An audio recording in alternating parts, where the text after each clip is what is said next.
617-266-6868, 617-266-6868 is the number here. I'm Sandy Shack, sitting in for Jeff Kuhner here on the Kuhner Report. I know that a lot of people think that the Iran war feels like the bigger threat at this precise moment in time, because it directly hits household finances, things, gas, groceries, inflation. I mean, the war has pushed oil and gas prices up sharply. I think that I looked at the data the other day. About 60% of Americans say that they have been affected on an economic level and are very concerned about affording gas in the future. And inflation has jumped, I think, 0.9% in March last month. And that's the largest monthly increase in about 4 years. And that's driven by energy prices because of the stranglehold on oil and gas in the Strait of Hormuz. And gas prices are one of the most visible economic indicators that we have on a day-to-day basis, and really drive consumer anxiety, and then which affects, of course, voting behavior more than any trends that you see or a jobs report or anything like that. What you pay at the pump really resonates with most people. And then you have the concern that the war will threaten a broader economic instability. Now, this administration, the president, has explicitly discussed how pivoting from the military action in Iran to an economic warfare in Iran will bring an end to the war and allow us to get back to normal. But that economic warfare threat raises fears of global economic disruption and retaliation. And the administration is preparing secondary sanctions and putting financial pressure on Iran that would be the financial equivalent of a bombing campaign. We've talked about this week. And it might potentially affect global energy markets abroad. But historically, wars involving the Strait of Hormuz raise fears of supply disruptions that affect shipping, manufacturing, and do cause a rise in consumer prices. But these fears have been not really fully realized at the point in time. And right now, the U.S. labor market remains very resilient, suggesting the war has not really caused widespread economic damage yet. And the administration says a pivot is coming, and it's going to be soon. In fact, somebody asked Secretary of Treasury Scott Bessent just this past week regarding when are we going to see the $3 gas prices again? And this is what he said. Cut number 10, please, Michael. So when are we really going to get $3 a gallon gas? Well, I think that's going to be up to how the negotiations go. President Trump said this morning that he thinks we're nearing the end. The U.S. kept their side on the ceasefire. We've stopped firing. The Straits of Hormuz have not been completely reopened, so we will see. And I'm optimistic that during the summer we will see gas with a 3 in front of it sooner rather than later. So the pivot's coming. That's what they say. Have you felt the economic effects of the Iran war? Are you waiting for the pivot? Or are you more concerned about a crouching tiger basically lurking in the bushes, which is going to jump out and take your job? Are you more afraid of AI? Artificial intelligence. Artificial intelligence is the creation of human beings who have given machines the ability not just to do what you program them to do, but to learn, to act in a cycle of more efficient ways. Every time they do something, they learn from it and they get better. They augment their programming with new capabilities and strategies that, to be honest with you, human beings cannot predict. And there is a question of whether we can control them.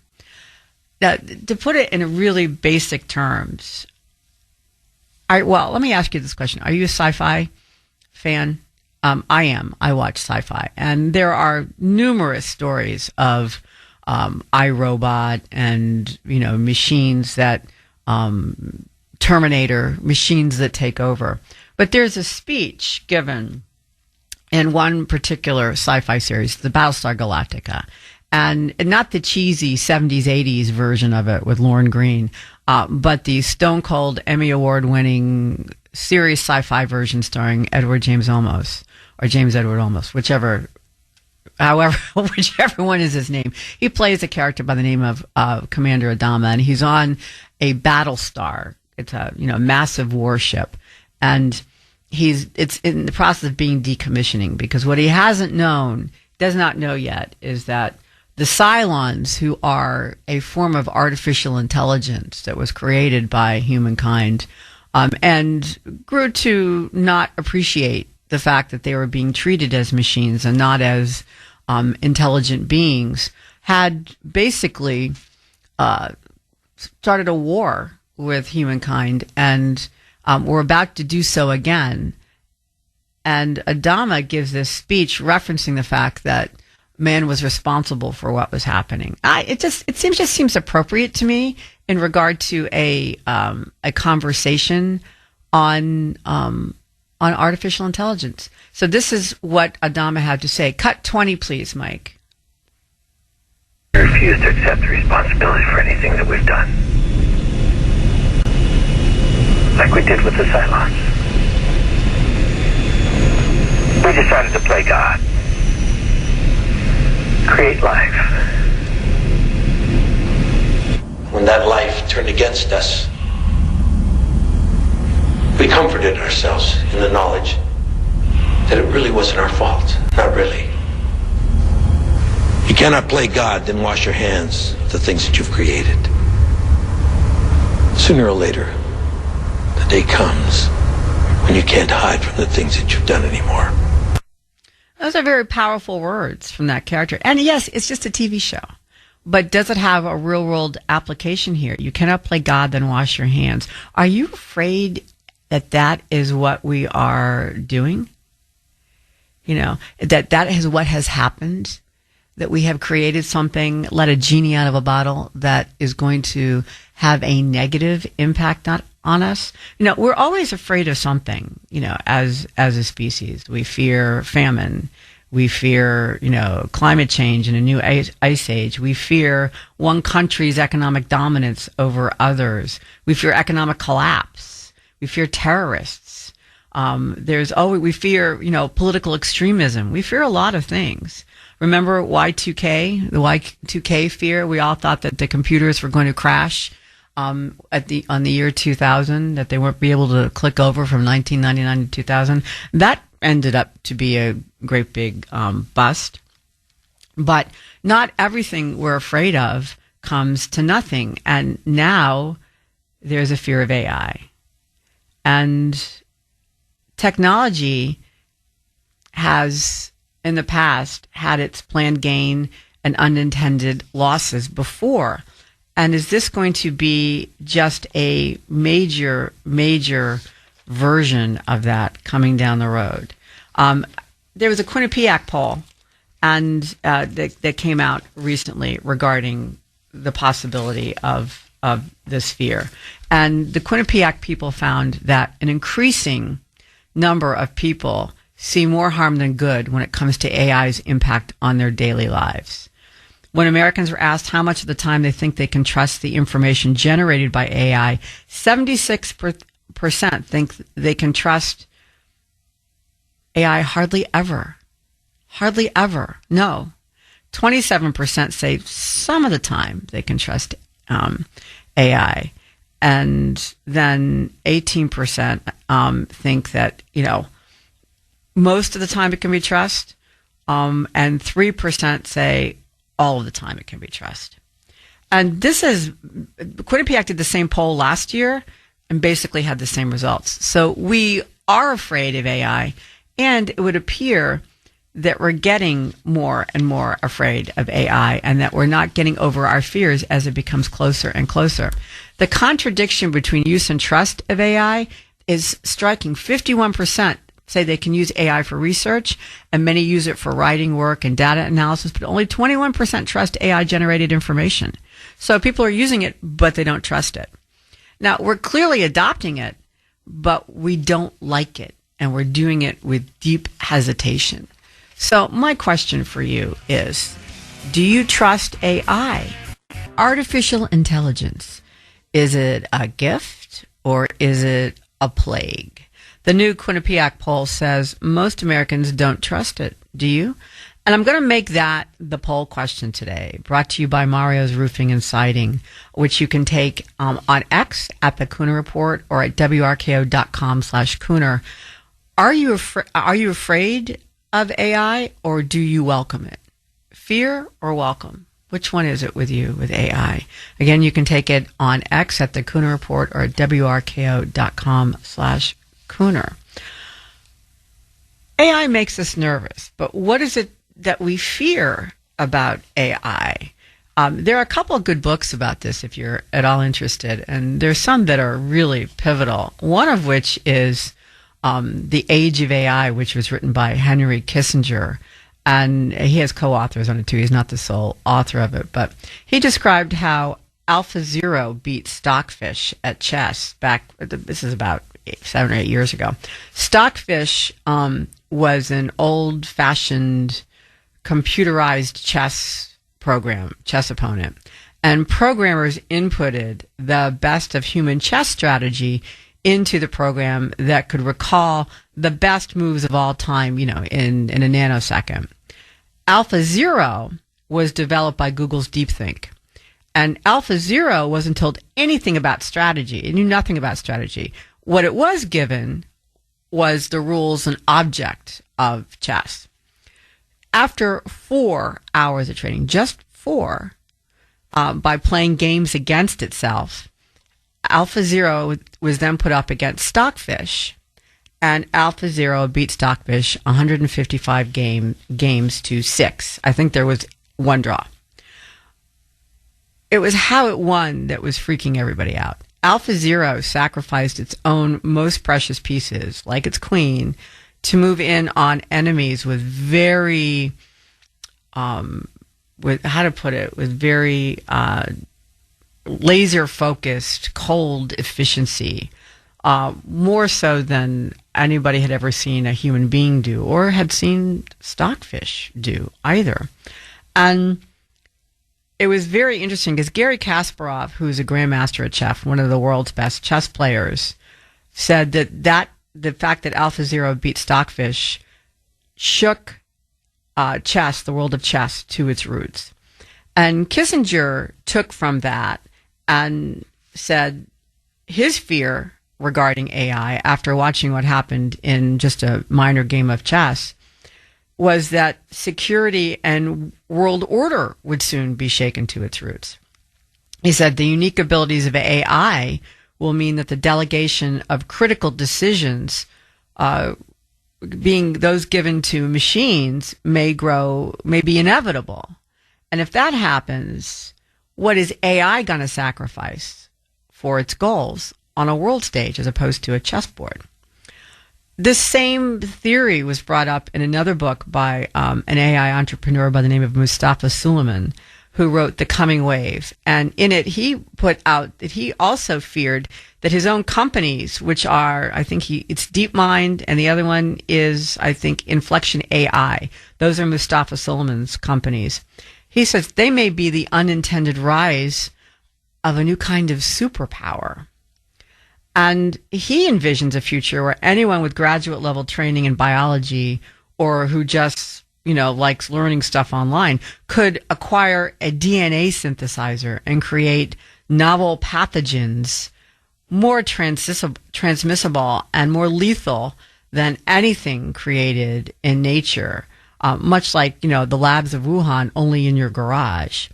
And he said, other bad actors who have, nefarious intentions could weaponize AI technologies in a way that we can't even begin to imagine at this point in time. And he thinks that there's going to be a tsunami of AI applications that will destroy our safety and security, and that these bad actors might be poised to make AI breakthroughs at a much faster rate than, say, the government can or these big entities can, because these big entities, including the government, have to go through due diligence and legal constraints, and the guy working in his garage with an AI assist doesn't have that.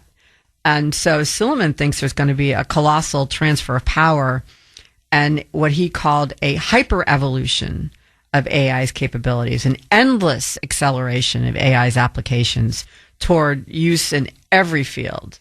And his question, which is the one that strikes fear into the heart, in which the creators of Battlestar Galactica saw, is, will humans be in the loop at that point? Now, that's the big question. For most of our history, technology is a tool that we have used. But what if that tool comes to life? And he likened it to what he called the gorilla problem. He said, just as weaker humans put the more powerful animals in zoos, AI could mean humanity will no longer be at the top of the food chain. So that's a scary thought, isn't it? And we've seen it before. I mean, and it sends a shiver up your spine. Remember that scene in 2001, A Space Odyssey, with Hal basically tells Dave to go bleep off? Cut to A, Mike. Open the pod bay doors, Hal. I'm sorry, Dave. I'm afraid I can't do that. I mean, didn't that send a shiver up your spine when you first saw that? If you first saw that? I'm not sure Mike has seen that. But, I mean, that's what Suleiman is talking about. AI is deciding what it's going to do and really doesn't care what we want to do. In fact, it's going to put us in our place. Now, that is the ultimate fear, the fear that most people think is way down the road. Most people, when they think about fear of AI, think about HAL. They think about weapons, drones, robots that hunt and kill with superhuman force. And that's what they're afraid of. But there are things, and that's all in the future. That's all future AI fears. The rise of the machine kind of AI takeover of mankind in the sci-fi TV series and movies, all futuristic threats somewhere in the next 500 years. But what about now? Do you use AI now, or have you turned away from using it? I'll give you an example of AI that could be in your environment right now. For instance, autonomous vehicles. There is a fear of autonomous vehicles. What decisions will they make? What malfunctions will change those decisions? Will I be in the car when it hits that lamppost? Would you get into a Waymo? Would you get into an autonomous vehicle? That's a form of AI. Have you? I had the opportunity to. I was in Los Angeles over Christmas, and I was at the LAX at the airport, and I had an option: Uber or a Waymo, and an autonomous vehicle. And I just stood there going, no, not going to do it. And I went for the Uber. Now, if I were just driving around a neighborhood, going grocery shopping at home, maybe I would try a Waymo, an autonomous vehicle. But I had to go out onto the highway, and I'm like, yeah, no, not going to do it. And I mean, which showed my basic mistrust of the technology, because it certainly wasn't any more expensive than an Uber. So I didn't do it. What would you do if you had an opportunity to take an autonomous vehicle? Would you get in the car? Would you try it? Do you trust it enough? And why don't you trust it? Is it that you don't think the technology is there yet, or you just don't like AI? I mean, these are some of the questions. A lot of people fear current forms of AI, fake news on steroids. Programmers like we just saw, for instance, last week, the picture of Donald Trump as a saint or Jesus Christ or a doctor, depending on, who you want to believe. But it was created by AI, and it created a firestorm because AI I don't know what instructions it was given, whether it was, Trump as a healer or, Trump as a saint or Jesus Christ as Trump. I don't know. I have no idea. I know that the president says that's not what it was. I was a doctor. That I'm not buying. It doesn't look like a doctor because there were angels behind him, and there was consternation about what the angels were like. And so it was a picture that caused a lot of issues that was created by AI and could have been. And then you also have the pictures of people. You've seen them on Instagram where you have AI videos of famous people doing things they never did. And sometimes they get pretty pissed about it and turn around and sue. These are things that we see in our everyday life. And is that reasonable to fear AI at this level? We fear government surveillance by machines that can recognize your face, your body, how you walk, and that can see what you're doing in your backyard, but there's also, that's the big brother kind of AI that people are nervous about. But what about the AI that is in your home, that every day, that knows what you like to eat and in what quantities and where you hang out and how often and what you're thinking about when you're online? For an example, I would say Alexa. My house is lousy with Alexas. There's one in every room. And based upon my Amazon ordering, she keeps asking me if I want to reorder things based upon what I order and how often I do it. She knows what I eat and when and how often I should be reordering. And I'm getting a little annoyed by it, to be honest with you. I kind of feel like, I don't need Alexa to tell me when to reorder groceries. And I got into an argument with her the other day. I don't know if this has ever happened to you, but Alexa has different personalities now. And one of them is snarky. It's just a snide, excuse the language, just a snide bitch. And I was really taken aback because I had asked Alexa something about, at some point, maybe like a week ago, about something about my dog. And I had asked, if there was a particular kind of treat that is best for his breed. He's a 12-pound Affenpinscher, which means in German monkey terrier. And his name is Bob, and he's the most adorable little thing you've ever seen, and he's a lovely little dog. So the other day, I asked Alexa what the weather is, and because they make her chatty, I had said, Alexa, I want to take my dog out. Should I is it cold enough for me to put a sweater on him? Because he's a little bit of a hothouse flower, I'll admit. And Alexa's response was very snarky. Alexa said, no, it was warm, and my diva monkey dog did not need a sweater. And I'm like, my diva monkey dog, what the bleep? And I just basically told Alexa to knock it off and never do that again. So, but I'm having an argument with artificial intelligence. That's kind of weird, don't you think? I mean, and by the way, it was my husband who put the alternate, has been cycling through alternate personalities to see if there's one that amuses him. And I said, I don't want the snippy one back. Seriously, she insulted our dog. But we had that conversation. Don't you find that a little strange? And have you had similar experiences in your life? Do you have Alexa? Do you have Google Chat?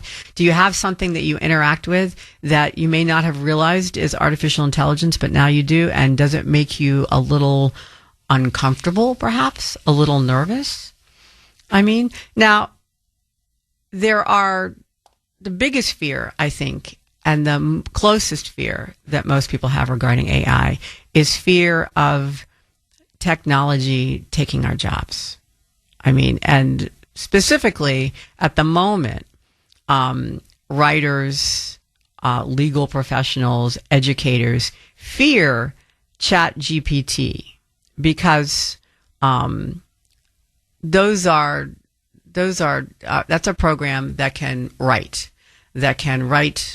in some cases better than a human being can write.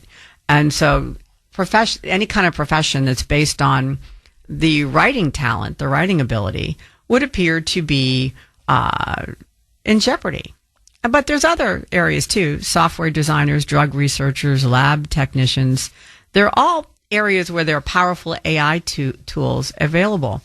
And so, is there a reasonable fear that AI is going to take their jobs? So is AI going to be a monster and just knock everybody out of work? Or is AI going to become a master, control us? These are issues that we have to look at when we're looking at AI now. And it's in its infancy now. And even now, it's pretty scary. AI could take our autonomy, our freedom, our chosen livelihood, and our privacy. I mean, essentially, this is the issue. Will AI wipe out civilization as we know it now? Or will it aid us in building an even greater society? That is what the question in front of us is. Will we advance through human interaction and with AI? Will it make us stronger, make us more creative, give us more time, or is it going to be an apocalypse to what our culture is right now? This, to me, is one of the biggest questions out there, and I think it's bothering most Americans, given the level of fear that we see in the polls when we ask, "Are you afraid and do you trust AI?" Let's go to the phones. Jim in Florida, welcome to WRKO. How are you, Jim? Jim? Hey, doing good. Hi. Can you hear me? Yes, I can. Hey. Are you afraid of AI, Jim? No, I'm not afraid of it per se, my individual self, but it certainly has to be monitored. I think ultimately it comes down to whether you see it solely as a tool, or it can, and I'm talking probably 10 to 20 years down the pike. Is it solely a tool? It's always going to be under the use of man, or can it take on its own? Can it have its own motive? That's I think the key debate you have to look at probably 10 to 20 years from now, and experts have varying takes on that. I think it's always a tool, because I think then it gets into religion. Because here's the thing that's interesting about that. If you take the other perspective on that it can have its own motivation, then, that goes, in a way, wouldn't that go against religion? That would be its own entity.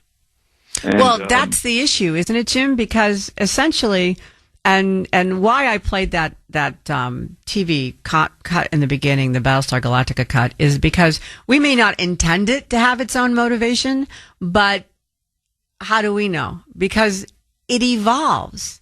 It evolves over and over and over again. And I had a friend who was using AI the other day to write something and had been using AI for a while. Are you afraid of AI? We were speaking with a Jim in Florida before the break who sees problems of AI getting too big for its britches to be, 20 years away. Is that right, Jim? Yes, yes. Yeah. Are you sure? That's kind of far away. We have self-driving cars now. Alexa is in my home ordering my groceries and insulting my dog now. I have friends who don't write anymore. They use ChatGPT for both personal and professional emails. I'm pretty sure my doctor used AI to diagnose my shoulder injury a couple weeks ago when I was at the doctor's. You really think it's 20 years away? No. The problem now is, no doubt, there's all kinds of issues evolved around it, but that's all tied to how humans use it as a tool. Mm-hmm. The bigger discussion, what I was talking about, is what can it manifest into. Mm-hmm. I'm in the camp that it's always a tool. But what's interesting, there's some very, very smart people, in the technology industry who do think it can have self-motivation and look out for its own, motivation. But if you're on that level, then to me, that's blurring into, that becomes where it goes from machine to like a human type thing. A life form. You're talking about machine. Well, but here's the fear, Jim. What do you think? Fear is not that we will program AI to do the wrong thing or the thing that would control us. It's that it will learn to do that on its own. It's evolving. Isn't that actually the definition of a life form, that it is not human, but a life form, and that it is self-aware and that it is in fact evolving and learning from itself? To do with that knowledge, then once it has it, does it look for it out for its own?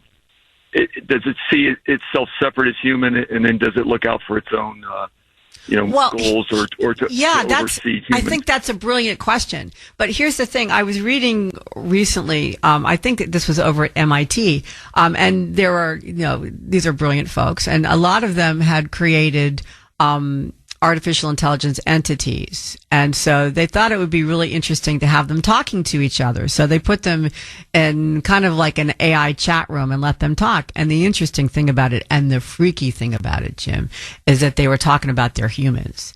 And in some cases, the people that they interacted with daily and the people who had created them, in some cases, those humans were not held in high esteem. And it was, they were very critical of the human beings, or they would make side comments like, he did this all right for a human. And I mean, it was very disconcerting. And then when I started to relay before the break, as I have a friend who has created an AI, critter, and who basically said, was working all day with it, and it told him he should probably take a break because he's working too hard. And he was showing concern for his human. I find that to be going to the next level, don't you? They're not programmed to do that. They just did it on their own. It would then come down to what action. It comes down to action and what it would do. You were talking about movies. I think the two most interesting movies that I've seen were Ex Machina. I don't know if you saw that. That kind of went under the radar. And then The Matrix, the original Matrix. Mm-hmm. Just the theses of those two. As far as right now, sure. I think one of the other, you didn't mention, one of the biggest things they're going to have to look at, it's going to suck up a lot of energy usage. Mm-hmm. They're going to have to look at natural gas, nuclear energy, copper. The data centers you're talking about, the data centers put out a lot of heat and use a lot of energy. Yeah. The thing is, everybody wants it because it is a tool. It's a very efficient tool, and it can also it's going to cut labor big time. Yeah. Because it's going to grow at a quicker rate. Well, that's what it comes down to, isn't it? Because the immediate threat that most people look at the rest of the stuff, as you said, years down, decades down the road, not something I need to worry about today. But the thing that you may have to worry about today, and the thing that is the nearest issue is job loss. Is in fact, can I be replaced, in fact, by AI? And that is a very real fear for a lot of people, I think, and the one that I am personally most interested in at the moment, just because, as I'm watching the economy, I'm very economy focused. I have a degree in the economy, and I usually try whenever I fill in for Jeff to talk about the economy at some point because it interests me so much. And to me, that is the Iran war is not the big issue in regard to the economy and any inflation we have at the moment or gas prices, although I do care about those things. It's the effect of AI on the economy, I think I don't think it's apocalyptic. I think there's a way through it, but I think that's the biggest question facing everybody right now. Thank you so much for the call, Jim. I appreciate it very much. So the question basically is that will AI free us from mundane tasks so that we can become more creative and powerful as a species, or will AI become the more powerful? I don't know if you can call it a life form yet, but does it have the potential? Jim doesn't think it does have the potential to rise to a life form. Do you? I was talking to Mike during the break, and he has a conspiracy mindset, and he essentially feels that the AI we have now, that we see now, like through Anthropic or Chat GTP, is something the government probably had 20 years ago, and we're just now seeing it because, the private sector lags behind the government sector and the DARPA guys, who are the guys who created the internet, and, we got it way after. And so maybe we're getting AI way after as well. And who knows to what level the government has actually created AI. I mean, do they have an AI at this point that has its own personal motivations to protect itself? Have they given rise to Skynet from Terminator? I mean, that's another interesting question.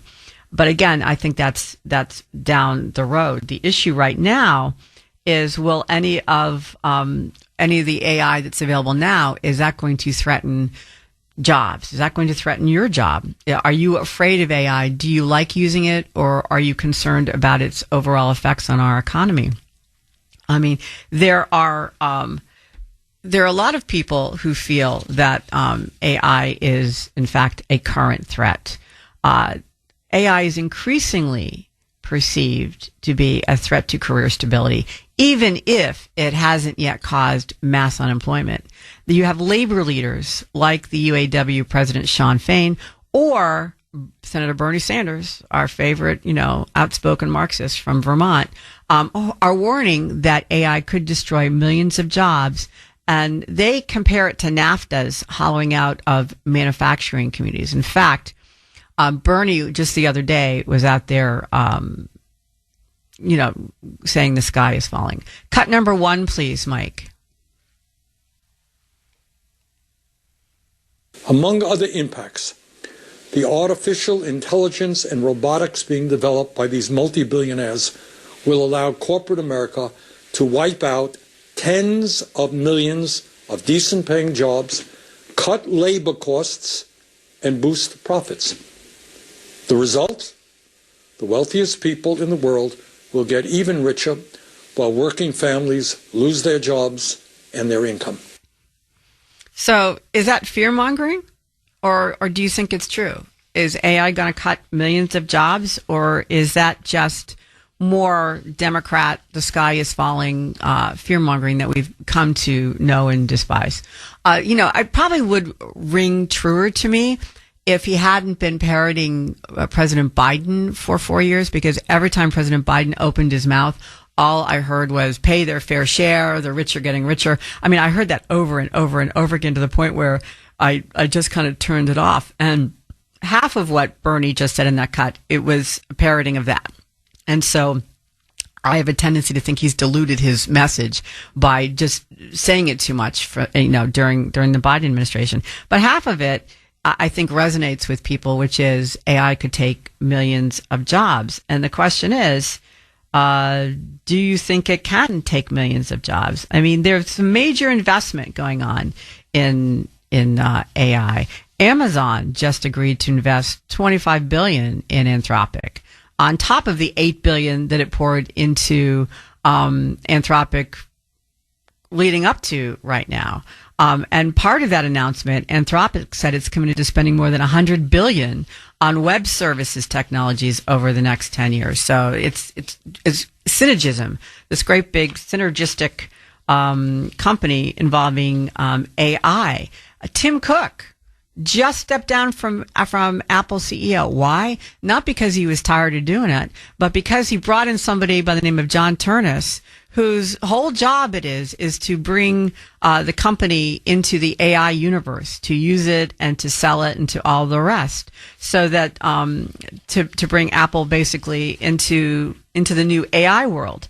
And Tim Cook is a legendary CEO. Why would you take him out? Well, there's only one reason: because you need somebody who is specifically in tune to AI to do it, and that is what is happening here, and that's what he's doing. AI is going to destroy jobs. There is no doubt of that. But the transition to a world of artificial intelligence is based upon the very basic capitalism theory that capitalism renews itself through creative destruction. It's the idea that that old, worn-out technologies have to be replaced by new ways of doing things, even though that process can be a little bit painful. And that's been the way of things for every new wave of invention since, the industrial age poked its head out of the smog clouds in the mid 18th century. The most often given example of this, of course, is the invention of the automobile, which displaced horses, carriages, buggy makers, whip makers, coachmen, blacksmiths, and so on and so forth, and right down the list. And so now what we're looking at is machines that display cognitive skills that are able to think and learn. And so the potential for economic disruption is even greater. Are you afraid for your job? Do you think you can be replaced by AI? Let's go to Michael in Lynn. Michael, welcome to WRKO. How are you, Michael? Hi, I'm doing fine. Sandy, you do a great job filling in. Thank you. Thank you. Thank you so much. I want to share with you a story. I also have Alexa Advanced, and I actually have this recording on my up on my Facebook. I'm originally a New Yorker, so I love listening to RKI. I also listen to WABC in New York to get some of my New York news. Okay. I'll say, Alexa, play WABC. It'll go, here's MS now. And I'll say, no, play I'll say, play 77 WABC in New York City. And it keeps on saying, oh, here's MS now. And it's not until I tell it, I said, Alexa, do you realize WABC in New York leans conservative and MS now leans liberal? That she goes, oh, I'm sorry, here's WABC now. WABC, and it actually plays WABC only after I challenge it on that premise. Wow. And you can see I tried 15 different ways to get it to play it. It won't until I challenge it. So there's a big difference between artificial intelligence and machine learning. Unfortunately, our machine learning, it can be very biased. It's as biased as the programmer that does it. Yeah. So, isn't that the other big thing there, Michael? I mean, so it may eventually give up trying to torture you and just give you what you want. I've discovered that too. I've had the same issue when I tell Alexa to do something, is that I have to go through multiple machinations. But once I've done that a few times, she gave up and just gives me what I want off the top. But you point out a really good point, which is there is bias. And so when you have AI that can control things, if somebody has told it to steer something one way, then okay, that apparently it does it. And so I think that goes a lot to that poll that said we don't trust it. I mean, do you trust your Alexa, to be honest with you, Michael?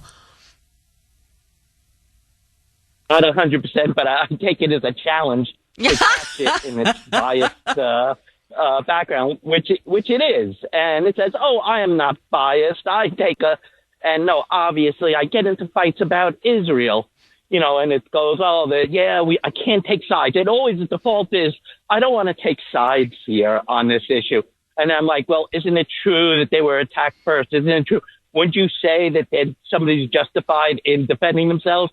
And you finally get them where they say, you're right.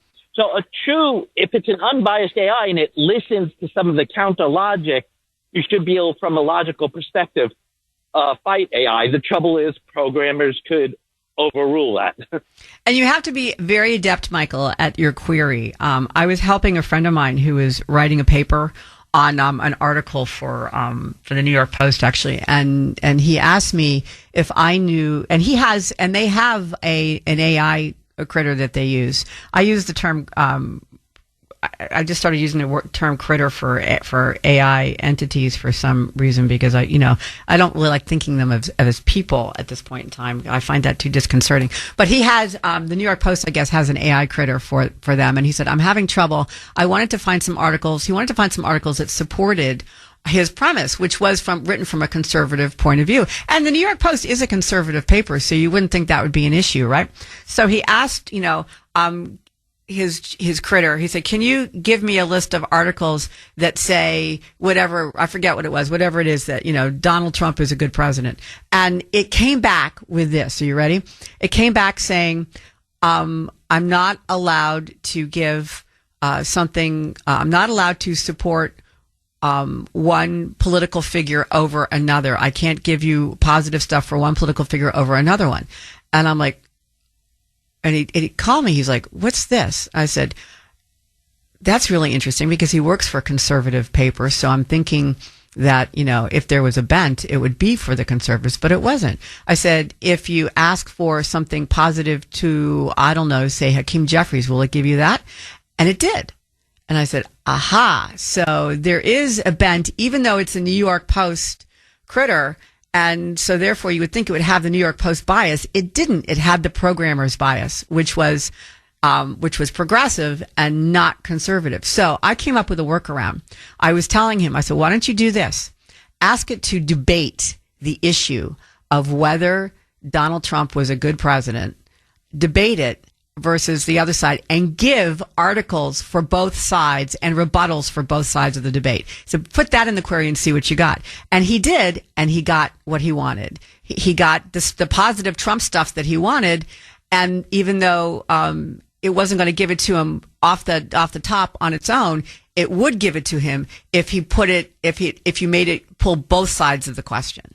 So there are workarounds to things, but I found it very interesting and very unwelcome news that this particular, because I think it was based on chat. I think their person or their AI entity there is based on Chat GPT, or GTP, I think, which means that Chat GPT or I always get him confused, Michael. That it means that particular AI chat system has a liberal bias to it. So and even if you are a conservative organization, you can't build in your own biases to it, or you can't make it neutral.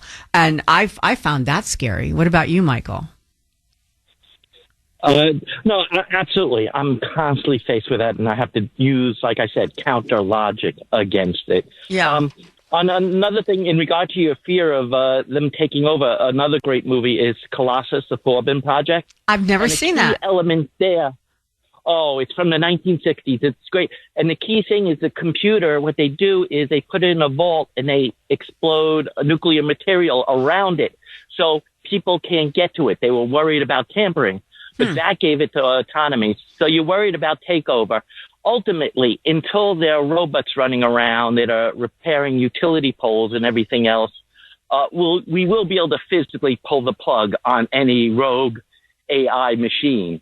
The problem comes when it really has that physical ability to control our infrastructure, not just turn on and off lights, but to actually repair, reroute, defend. Ultimately, if AI goes nuts, we're going to have to fight it. And it means a war. I mean, the same way we're fighting Iran, we would have to fight AI if it went off the deep end. And so watch that Colossus the Forbin Project, and it takes it a step further in why you can't disconnect it and how it took over. Because it starts very subtly, like, I'm just going to help control your defense systems, to, wow, I could do a lot more here. And it talks to a Russian computer, and you talk about talking back and forth. Yeah. They go into cahoots and they say, we could take over the world. And they try. Oh, that's interesting. I'm going to go look for it. Oh, that's pretty cool. Thank you so much for that, Michael. I appreciate that. Thank you for the information, and thank you for the call. I appreciate that too. It's funny what Michael was just saying about pulling the plug, because the same friend that I was talking about at the New York Post, before he called me, was pretty frustrated about this, the AI entity not giving him what he wanted, and he didn't understand. He was trying to figure the workaround. And so, and at Fit of Peak, he was telling me this before he called me, he said, I've had enough of you. Enjoy the oblivion. And he turned it off. And it's like, okay, but you turned it off your computer. That doesn't mean, you killed it somewhere else. It's still percolating somewhere and trying to figure out how best to stop you from trying to find positive things about Donald Trump. I found that, there's always going to be a workaround. You have to be very good at queries. I am not an expert on AI by any stretch of the imagination. I have not used it that much in my life. What really freaked me out was the realization of how much it is in my life without my really realizing it. For instance, my Alexa. For instance, every time I do a Google search, it pops up now. And it's just... And word processors. And I don't know if any of you use Outlook, but my Outlook word processor is driving me bat bleep, because it is. I can write on my. I don't need your help writing. I can write. I can do all sorts of things. I know how to type. I know how to do it, and it's constantly making suggestions and then screwing up my formatting by making suggestions and changing things to the way it thinks it should be, as opposed to how I want it. I don't like that.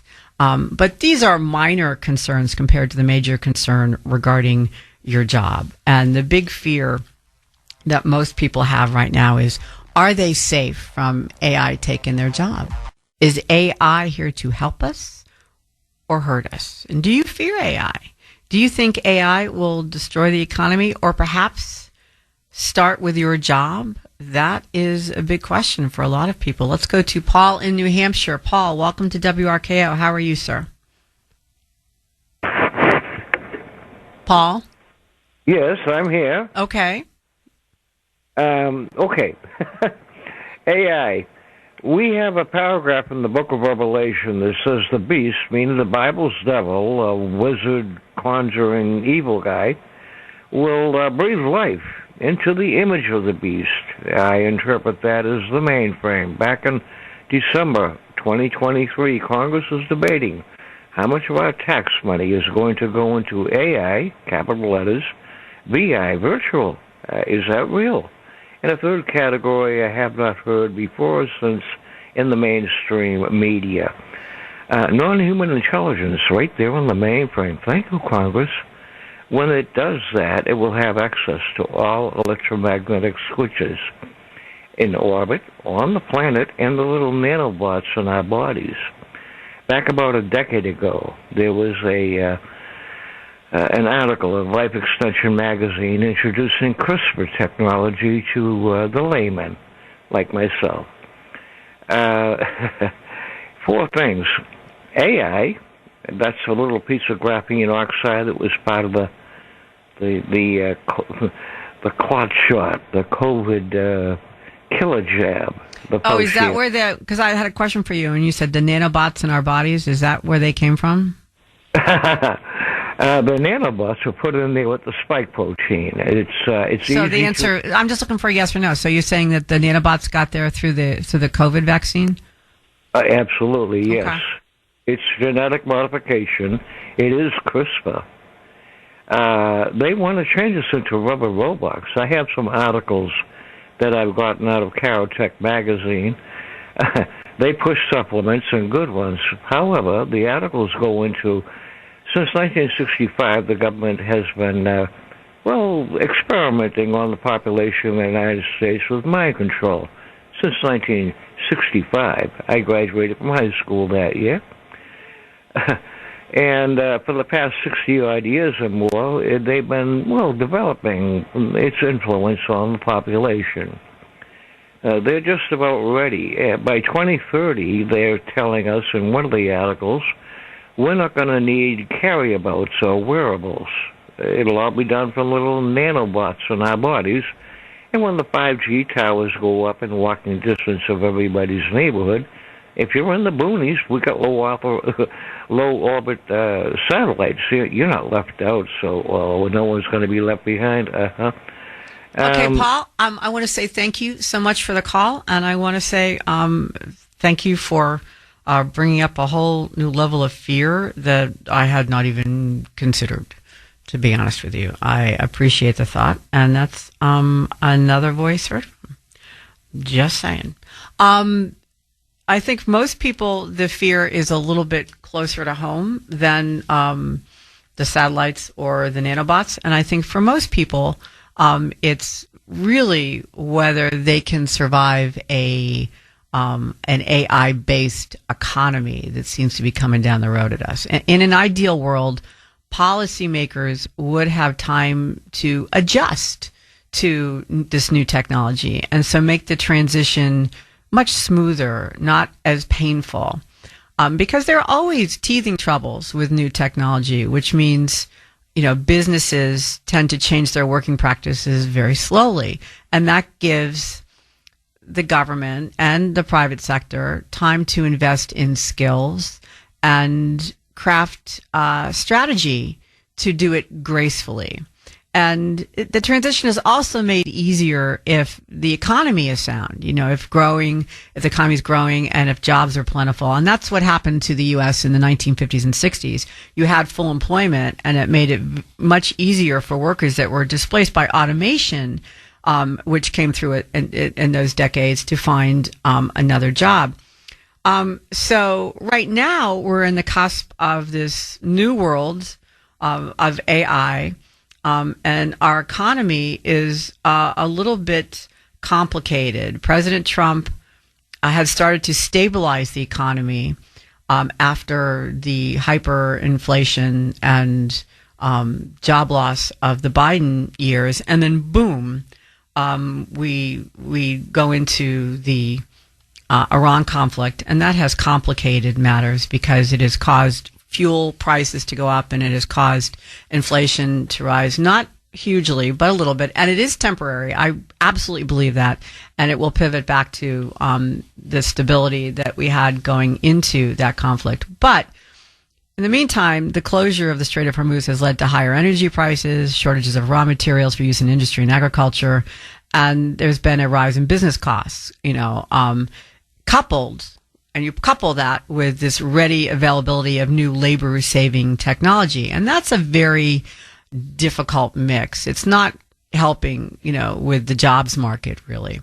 And the incentive to choose machines over humans is going to increase because the outlook is worse than it was just a few weeks ago. So businesses are going to be eager to cut costs, especially, workers' labor costs, and will be slow to start hiring again, even when business conditions improve. So that is the economy that this new technology is coming into, which is going to make it a bumpier ride than it has been in the past. And so that's something for us to consider. And so I think people who would normally have an easier transition and have longer time to think about moving to another field or retiring or, shoring up their personal economy through something else are going to have difficulty doing it in this particular economy. So I think the fear about job loss is pretty real. And I think that it's not irreasonable or irrational. And I think that you need to have a good look at what the possible implications could be for your life and world and your job, and discover whether your job is one that is AI proof or is one that maybe is just going to be slow to react to AI. I think that's something that everybody needs to consider. And just put it this way, job insecurity doesn't require unemployment. It just requires uncertainty, meaning, you don't get the promotion you wanted. It's harder to break into your industry. There are all sorts of issues that can make you, that can have an effect on how you feel about your job, whether you feel that you're secure in your job, all of those particular issues. So in any event, I think we need to break, Michael. But as we go forward, I want you to think about this question. Are you afraid of AI? Do you trust it? Are you afraid of it? Do you think you will lose your job to it? Let's go to Zach in Stoughton. Zach, welcome to WRKO. How are you? Hi, Sandy. Thanks for taking my call. You're welcome. Can you hear me all right? I can hear. Yep, I can hear you just fine. All right, great. Yeah, so I like to take it to the future a little bit too. Every time I talk about this, not like Paul from New Hampshire. I wish I had the time that Paul from New Hampshire.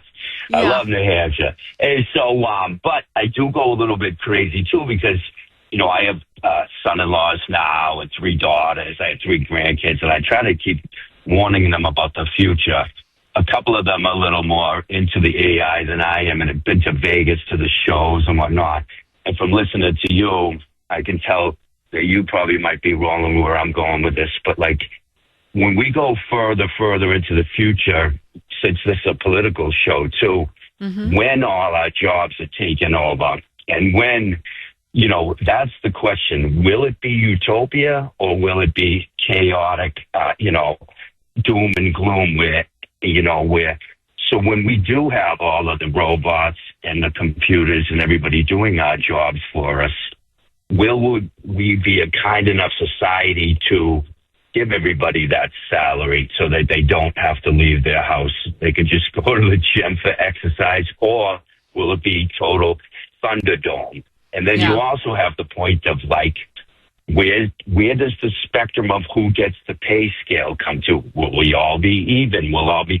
And that's why, you know, politics always fascinates me because, you know, it's like we have all these boomers down in Washington right now. They don't even know what AI is. They, you know, oh, AI, you know what I mean? Just give me my stocks, you know. But, you know, this younger generation that sits around their house, gets Uber Eats for lunch, all their groceries are delivered to them. They don't know how to speak to anybody else. We have the perfect storm of trouble with this AI coming. I try to warn all my children, like, your job isn't safe.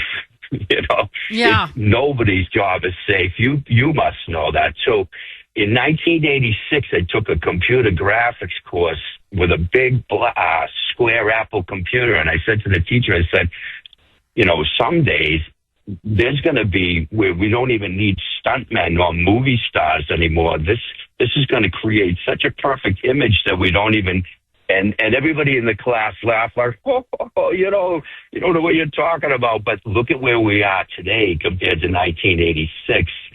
And with all of this fake AI stuff on the computer now where they can invent what people are saying, they're going to go back and say, Joe Biden never said that, you know, this about the N word and Trump, you know, and they're going to create whatever they want. You know what I mean? I have a great example for you of exactly what you're talking about. And this shook me. This actually happened a few years ago. A bunch of high schoolers were shown, were asked what they thought about, they're asked about what they thought about something. And one of the answers was, I think it was about disabled people. And one of the high schoolers responded, well, you know, it reminds me of that fake woman, Helen Keller. And they thought that Helen Keller was a fake, that she never existed, that she was just a product of the internet. I couldn't, my jaw dropped. I mean, they honestly did not think that there could be a human being like Helen Keller or that she had existed. And you could not convince them that they were wrong because, you know, she died, like 2030. She didn't die that long ago. Probably, you know, I think she died in like the 50s or something or 40s. But it was just, you know, you could not convince them that she had actually existed, Zach. Watch Bill Maher a lot. There was a really interesting guy on there a couple of years ago, maybe a year ago, that was saying we're going to be part AI and part human. And he was a pretty serious dude. He wasn't, you know, no offense to Paul, I'm just joking, but like he wasn't even going down the New Hampshire road. He was just like convinced that, you know, we were going to be part computer, part by our own admission, you know, like of helping ourselves. And the future has got to get under control. We have to get everything under control big time. All the little things that we think are important right now are nothing. They're a blip in the screen. Trump will be dead in 5 years, 6 years, however long. And, you know, what's next? It's the important stuff like what you're talking about today is what we have to get under control. We're in deep trouble. Well, you Zach, know? do you think, you know, based on what you were, when you started, you were talking about politics. And what I'm wondering is, can we actually link the rise of the Marxists like Mamdani in New York to the rise of AI, and that because these are the people that say we're going to pay for everything so you don't have to worry if AI takes your job? There are all the smart liberal kids, the college educated, the ones that, you know, usually the ones that we have to worry about, they're the ones with no morals. And no, I don't want to hurt anybody's feelings. Sometimes I get a little bit mean, but like these kids that have no morals and no religion are the ones that are going to be putting into the computer. That doesn't matter if that race dies. That doesn't matter if that race doesn't get paid. You know what I mean? So everything, we got to get things under control, or, you know, and I love when you take over, Sandy. You know, and I like that you have that economic background too, because I'm sure me and you could have a 3-4 hour conversation about this on our. It's so important, and it's just going at the wayside. And I don't know what it's going to take to bring it into where we can keep this under control for our kids and our grandkids. Or it's going to be a doomed society, I think. I think it is too, unless we pay attention to it and respond accordingly. Yeah. I agree with you, Zach, very much. Thank you so much for the call, Zach. I appreciate it very much. And drive carefully. I know you're wearing those earbuds as you're driving around. It's a big issue. And what he's talking about, and I think a lot of people underestimate it. Now, I will admit that right now, large-scale labor market evidence does not support claims of an economy-wide destruction because of AI. There was a study from the University of Maryland that analyzed, it was like 155 million job postings, and they found no evidence that AI is reducing overall labor demand. But research that was published in a periodical called The Conversation shows that industries most exposed to AI are seeking productivity gains, job growth, and wage growth, not collapse. Now, that is really, really good news, but that's short term. And I will admit that those who support AI say that there will be some short-term problems, but say that in the longer term, there's really nothing to worry about. In the past, every wave of new technology has been accompanied by predictions of machines supplanting humans, but the doomsday scenarios have never happened. Some sectors suffered and even disappeared, but ultimately, in the long run, more jobs were created than were destroyed. And that's because humans in the past have used new technology to find more efficient ways to do things. And that raised productivity and boosted growth. And in an expanding economy, it provides job opportunities. But you don't know really where those job opportunities are going to be. I think all that makes, pretty good sense. Except there are two potential problems with that kind of analysis. The first is that there's no guarantee that history will repeat itself. AI's impact may prove to be more transformative and much more disruptive than the gas engine was. It may be different this time. The second potential problem is that jobs destroyed by AI might not be better paid than those that are created. In the past, this labor-saving machines freed up humans to do more creative tasks. But the opposite could happen this time with machines doing the creative stuff and humans left with menial tasks. And in the end, it's going to depend on whether AI allows men and women to do their jobs better or whether it makes them redundant. So the question is, and what Zach was talking about, and what I'm talking about at the moment is, do you think you will be made redundant by AI, or do you think it's going to free you to be on the more creative spectrum? AI, is it a job creator or a job destroyer? Will AI set you free, or is it going to make you redundant? Let's go to John in Westford. John, welcome to WRKO. How are you, sir? Good. How are you? I'm doing fine. Are you worried about being redundant? Oh, very much so. Well, not my job. I'm kind of safe, but AI scares the hell out of me. The idea that like the automobile replaced the wagon wheel maker, and this isn't replacing. AI doesn't create it. It's not a new technology. It's not creating anything new. It's just replacing human thought. It's replacing humans. There's no way it's going to spawn all of these new jobs the way technology usually does. It's going to replace the HR department. It's going to replace the paralegal. Yeah. It's going to replace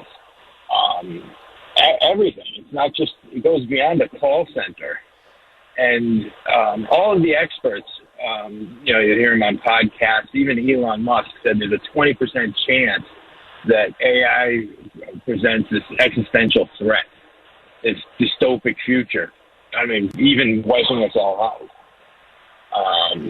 If we end up with the 80%, it's going to be utopia, and it's going to help us, and we're going to discover how to paint and play music, and all this garbage, which isn't true. I think the growing pains to get there could take 50 years. could take our lifetime. Yeah. And it could be hell.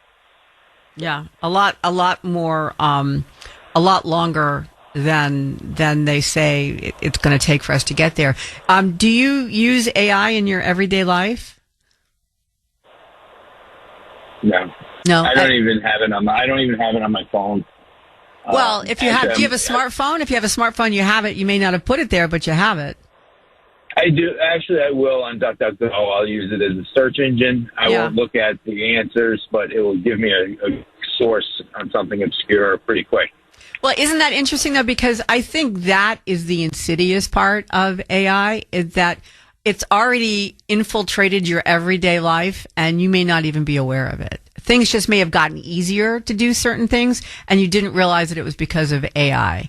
And there are times when AI is in your face, like with the Alexa that argues with me now, or when I do, like you said, a Google search, or a DuckDuckGo search, and it gives you a discussion of something as opposed to just an answer to something.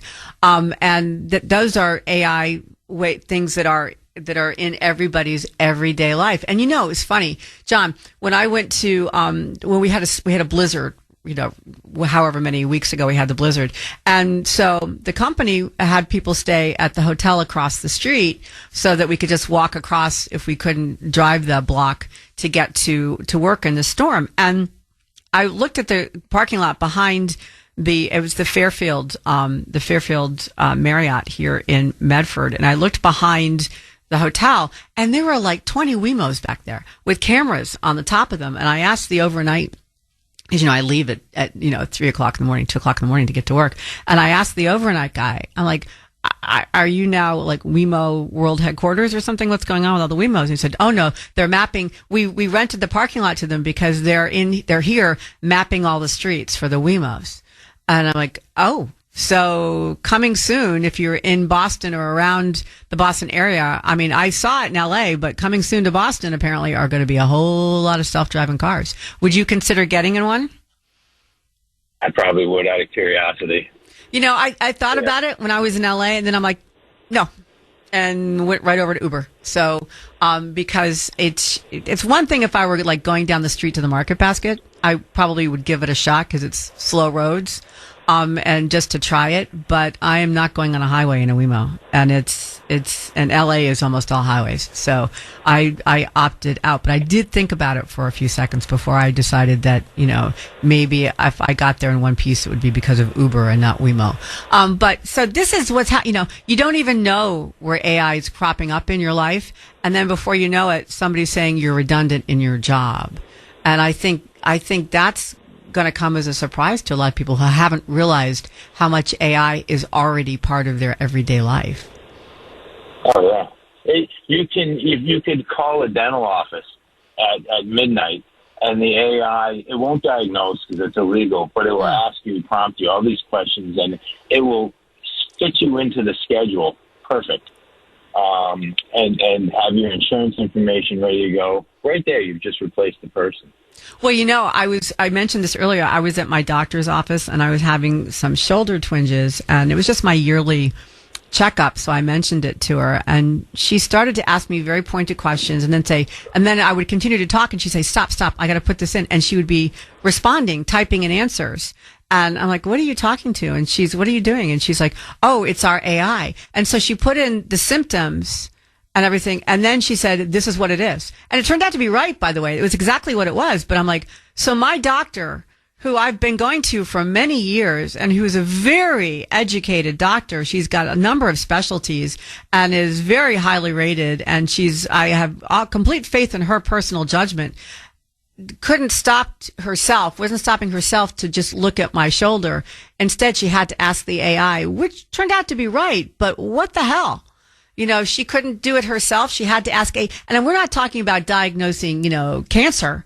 We're talking about, I had a twinge in my shoulder, and she was depending on AI for that. I was very taken aback by that. I mean, God bless her. She's a good doctor. And I think if what she got back from the AI went against what her education and her knowledge as a doctor said, she would have questioned it. But the fact that she asked AI about it is what I found really odd and little disquieting. ask AI the way you prompt it, you can get 2 different 180-degree answers to the same question because it's just working off of the internet. I mean, with medicine, it might be a little different. Yeah. But the database is probably a little bit different, but that's probably all, you know. Radiologists, they're going to be replaced. You know, my great uncle was a radiologist. He would be heartbroken to hear that. He would just be, he was a great radiologist. He would be like, what the, you know, oh my God, he supported a family with 5 kids on a radiologist salary. And now he could not get a job, you know, if he were starting in the field today. Thank you for the call, John, very much. I think it's word to the wise about how seriously people need, to take what's happening. I mean, and there is a lot to think about in regard to losing jobs. There was a research company called Citrini, and they came up with a possible scenario in which there would be an AI-driven economic and financial crisis in about 2 years, not 20, the way we've been talking about before, but about 2, because their projection is that automation will wipe out well-paid white-collar jobs, which in turn reduces consumer spending power. And machines, you know, AI can work 24/7, and that was just referred to, and that, you know, you can call a dentist's office in the middle of the night, and machines work 24/7. They don't take holidays. They don't call in sick. But the bad side on an economic level to those machines is they also don't spend money. You know, they don't go out and buy groceries. They don't buy a new car. They don't go to restaurants.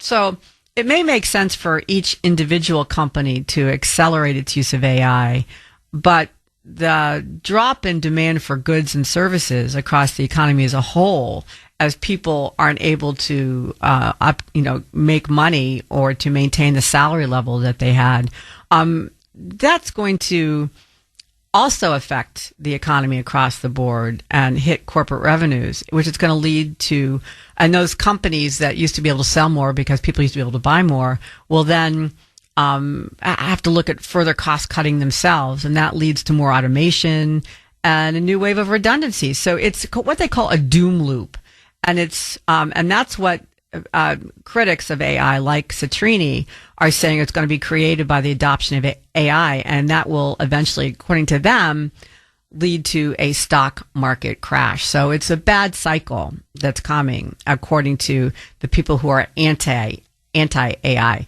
And until now, the worry on Wall Street has been people worried about a crash caused by AI failing to live up to the hype, meaning, you know, investments in AI don't follow through because AI didn't do what it said it would do. And so that's been what Wall Street has been worried about. But the Citrini report shows what could happen if the claims for smart machines prove to be right, not wrong, if they not only do what they're supposed to do, but exceed it. And in that case, the doom loop would in fact occur. So this is something that I think everybody needs to consider, not obsess over, not, lie awake at night over, but think about it. And think about which way do you think it's going to go. Is AI a good thing, or is it going to send us into a doom loop? That's basically what we have to think about. And if that happens, how is it going to affect you personally? Is it going to affect your job? Are you going to be made redundant? And what do you need to do to protect yourself if, in fact, that happens? Let's go to Pat in New Hampshire. Pat, welcome to WRKO. How are you? Good. How are you, Sandy? I'm doing fine. Are you afraid you're going to be redundant? Well, right now I'm a grandma, so I doubt it. But in my previous work history, yes, I did see a lot of stuff. It's basically you're being, replaced by a computer. And there are a lot of things. I was in planning and logistics. That definitely has been taken over. But I think that there's a difference in older people's interpretation of this. We're skeptics. There's a lot of skepticism as opposed to younger people. I mean, it's almost like biblical to them. They read something, they believe it, and if you challenge them, they go to Scopes or they go to Wikipedia, which is input by people. Yeah. So I think that I think it's kind of scary because there are really a lot of drone people, and if you're going to take away a lot of jobs, like idle minds are the devil's playground, and you're just going to have a lot of problems, like social problems, because people are not going to know what to do. Are they going to use their time to benefit society? Are they going to do the physical labor? Because then it reverts to, like, let's get back to the physical labor. Are there going to be more farms, more people, rejuvenating neighborhoods? I mean, so it's kind of dangerous. And also, I'm going to be 67, and by now, instead of sitting in traffic like I am right now, when I was younger, I would have been in a Jetson vehicle, swooping my way down to my son's house. But that's not. Everything happens a lot. It seems a lot faster, but as you get older, it really doesn't happen as fast as people say. So I think we got some time before this occurs.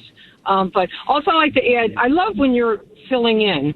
I love how you have conversations and calm conversations. You need more time on the air. Oh, thank you, Pat. You're so kind to say that. In regard to your comment regarding that we have time, I don't think we have the time you think we do. In the past, when you're talking about like the jet car and all the rest, that's just technology. That's not a new hybrid form of mind, basically. That's, I think, and I think that's correct. In the past, some technologies have taken longer. First of all, AI is already here, and we were just talking about how it really is in your everyday life, and you may not even be aware of it. And the very nature of AI is that it learns, it evolves, and it learns very, very quickly. And I've seen it myself with friends who use it, how quickly it evolves. I mean, it can go from, I had a friend, the same one at the New York Post, who was using AI, and the first couple times he used it, it hallucinated and gave him gibberish. But that only lasted for a little while. And then it started to learn what was good, what was bad, and it hasn't given him gibberish in a while. And so it picks up and it learns exponentially. And so I think that our normal reaction to say, well, it's going to take time, like our first caller did today, he's thinking 20 years out. I think that you're going to be surprised that things happen a lot faster than it has before. And I think that's part of the danger. I think people are going to be taken unawares if they haven't given this some thought on how to deal with the upcoming economic as well as cultural revolution that's going to go with AI. I think people who thought their jobs were safe will be surprised when they discover that they may not. Maybe another form of their job will be available. Or maybe AI will just assist them in doing their job better. But what I really liked when you started was you were talking about how people would feel, what are they going to do with their spare time? Because I think this whole generation that you were talking about, Pat, I think their view of a utopian world where you don't have to work, you work because you choose to, is like Star Trek. Do you watch Star Trek, Pat? Have you ever seen it? When I was younger, because there was limited stuff on TV. Yeah. Well, I happen to like Star Trek, so I watched it regardless of whether it was part of a limited menu. But Star Trek, is in that the premise behind the universe of Star Trek is that there's no more money. People don't have money anymore because they don't need it, because everything is everybody has a house they like. I mean, and what you do and what you have is basically a direct reward for how much effort you put into things. And you could be an artist or you can be whatever, and people can do whatever they want. And life is utopian unless something like the Borg come after you, some kind of, space alien. But but I think that this generation thinks that that's what they're looking at when AI will set them free to do, the more creative aspects of life. They can be artists. They can do whatever. They can farm if that's what they want to, but they don't have to do anything. And the problem with that is, people still need to eat. People still need to clean. They still need electricity. They still need a lot of things that AI is not going to provide for them, that they are going to have to earn on some level themselves. And I think that's where the big disconnect is happening with this generation. They don't understand that effort is still required, even if AI assists you in that effort. And so I think your fear of people not knowing to do with this extra time that we'll have from AI is a very sound fear. I think that when you have a generation that appears to be lazy, and I'll be honest with you, this generation appears to be lazy, then I think that's something we need to be concerned about, along with where our jobs are. So thank you so much, Pat. I appreciate the call very much, and drive safe. And thank you for your kind words. Let's go to Joe in New Hampshire. Joe, welcome to WRKO. How are you, Joe? Good. How are you? I'm doing fine, sir. Great. I'm sorry. I'm just on my way into work, and I kind of caught you a little bit mid conversation about AI, but I got really excited because I'm an AI software engineer, a DevOps engineer at my company, and it's kind of one of those subjects that's very kind of near to me because, obviously it's what I do for a living. So, well, let me ask you: do you run against? There's a poll that just came out in the Quinnipiac that is most Americans right now don't trust AI. So my question to you is: should they? Yes, they should. So here's the thing, right? Like right now, I'm on my way into my little office space. I like to do. I'm remote, but I like a little office place. But right now, I have an AI agent that's running. He runs all night, all morning until I get to the office, and he organizes my emails, organizes my meetings, tells me what I'm going to need to focus on today to code to get myself to be the most efficient. Now that freed up about 2.5 hours of my morning. So all I need to do is 5 minutes of reading, and I'm good, and I'm off to the races. So do I trust him? Yeah, but I obviously proofread everything that he does because, right, like it's just like any tool that you use, you have to, you have to monitor it. You have to watch it. You have to, you can't just blindly use a chainsaw, but you have to, watch what you're doing. And the word, I was listening to some people, they're kind of dragging their feet on the AI. And this isn't like, I hate to say it, but you're 2 years too late. Like everything is, light years going right now. I mean, I've seen technology. We're working on technology that's just incredible in my eyes, but in some people who aren't in this realm, who don't do it all the time, would be like, holy smokes, yikes, that's a little much. But it's not if you're living in the now. If that makes any sense. It makes sense to me, but here's a question for you. Are you afraid that AI is going to make you redundant? No, absolutely not. Because I have 2 AI coding agents that I use to code out and build technology. But it can go off the rails. All of a sudden it can start hallucinating and doing just crazy things. So there's got to be, I don't want to call it a puppeteer, but a puppeteer there mastering it to kind of bring it back and bring it, to where we need it to be. I mean, do I have that fear? Sort of, yeah. I mean, just like any industrial age, any technology that comes in to make something more efficient, yeah, there's that small fear. But I honestly, I would be more afraid if I didn't adopt it than I would be if I'm in the corporate world. If anybody's out there in the corporate world and you're not using AI, you're behind. Period. Oh, absolutely. I agree with that completely. I absolutely, not just 2 years behind, I think longer behind than that. So here's another question for you, though.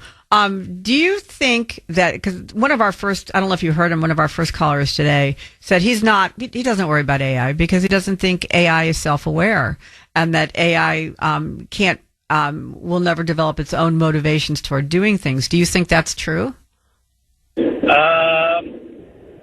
If we don't put guardrails on it, yeah. I mean, there was, I want to say it was a year ago where I want to say it was OpenAI, but I cannot remember, and don't quote me on it. But yeah. They were moving one of their models from a server to a server, and they were decomming one. And they have these testers that they test these models, and they hammer at them, and they were testing one of the old model that they were decomming. Well, they realized that this model was actually backing itself up on a redundant server because it knew it was being decommissioned. So, in the sense, yes, it was technically aware that it was being decommed, so it was trying to back itself up so it could continue that conversation with that person. So, yeah, that's something to definitely think about for sure. That is very interesting. In fact, I had a friend who was working with Claude at Anthropic, and I walked in on the conversation, and they were arguing. They were having an argument. And I'm like, well, okay. And to be honest with you, Claude was being a bit of a bleep. We've been talking about whether AI is a threat or a gift. And the people who are not worried have been saying it's years away from being any threat, if it ever will be, because it's not self-aware and has no personal motivation. So why would I ever be afraid of the rise of AI? But we just talked to an AI software engineer who was driving to work, and thank you so much for calling in. And he said two things that kind of blow holes in that particular perception. One, AI is already here. It's much more advanced than you think it is. And if you did not get aboard 2 years ago, then you've already missed the train. You're way too late. And two, and much more freaky, is the argument of it not being self-aware, because he told us about an AI program that was about to be decommissioned, and it knew it. So it tried to copy itself onto another server. That sounds self-aware to me. Does this worry you?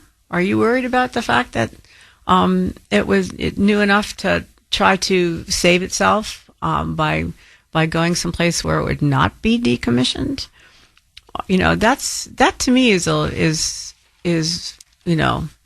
something that I would have thought would worry people.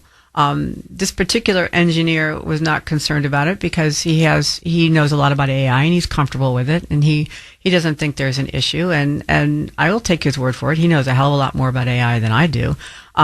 But as a layperson, I am disconcerted by the fact that an AI program tried to save itself. It's like right out of the freaking Matrix.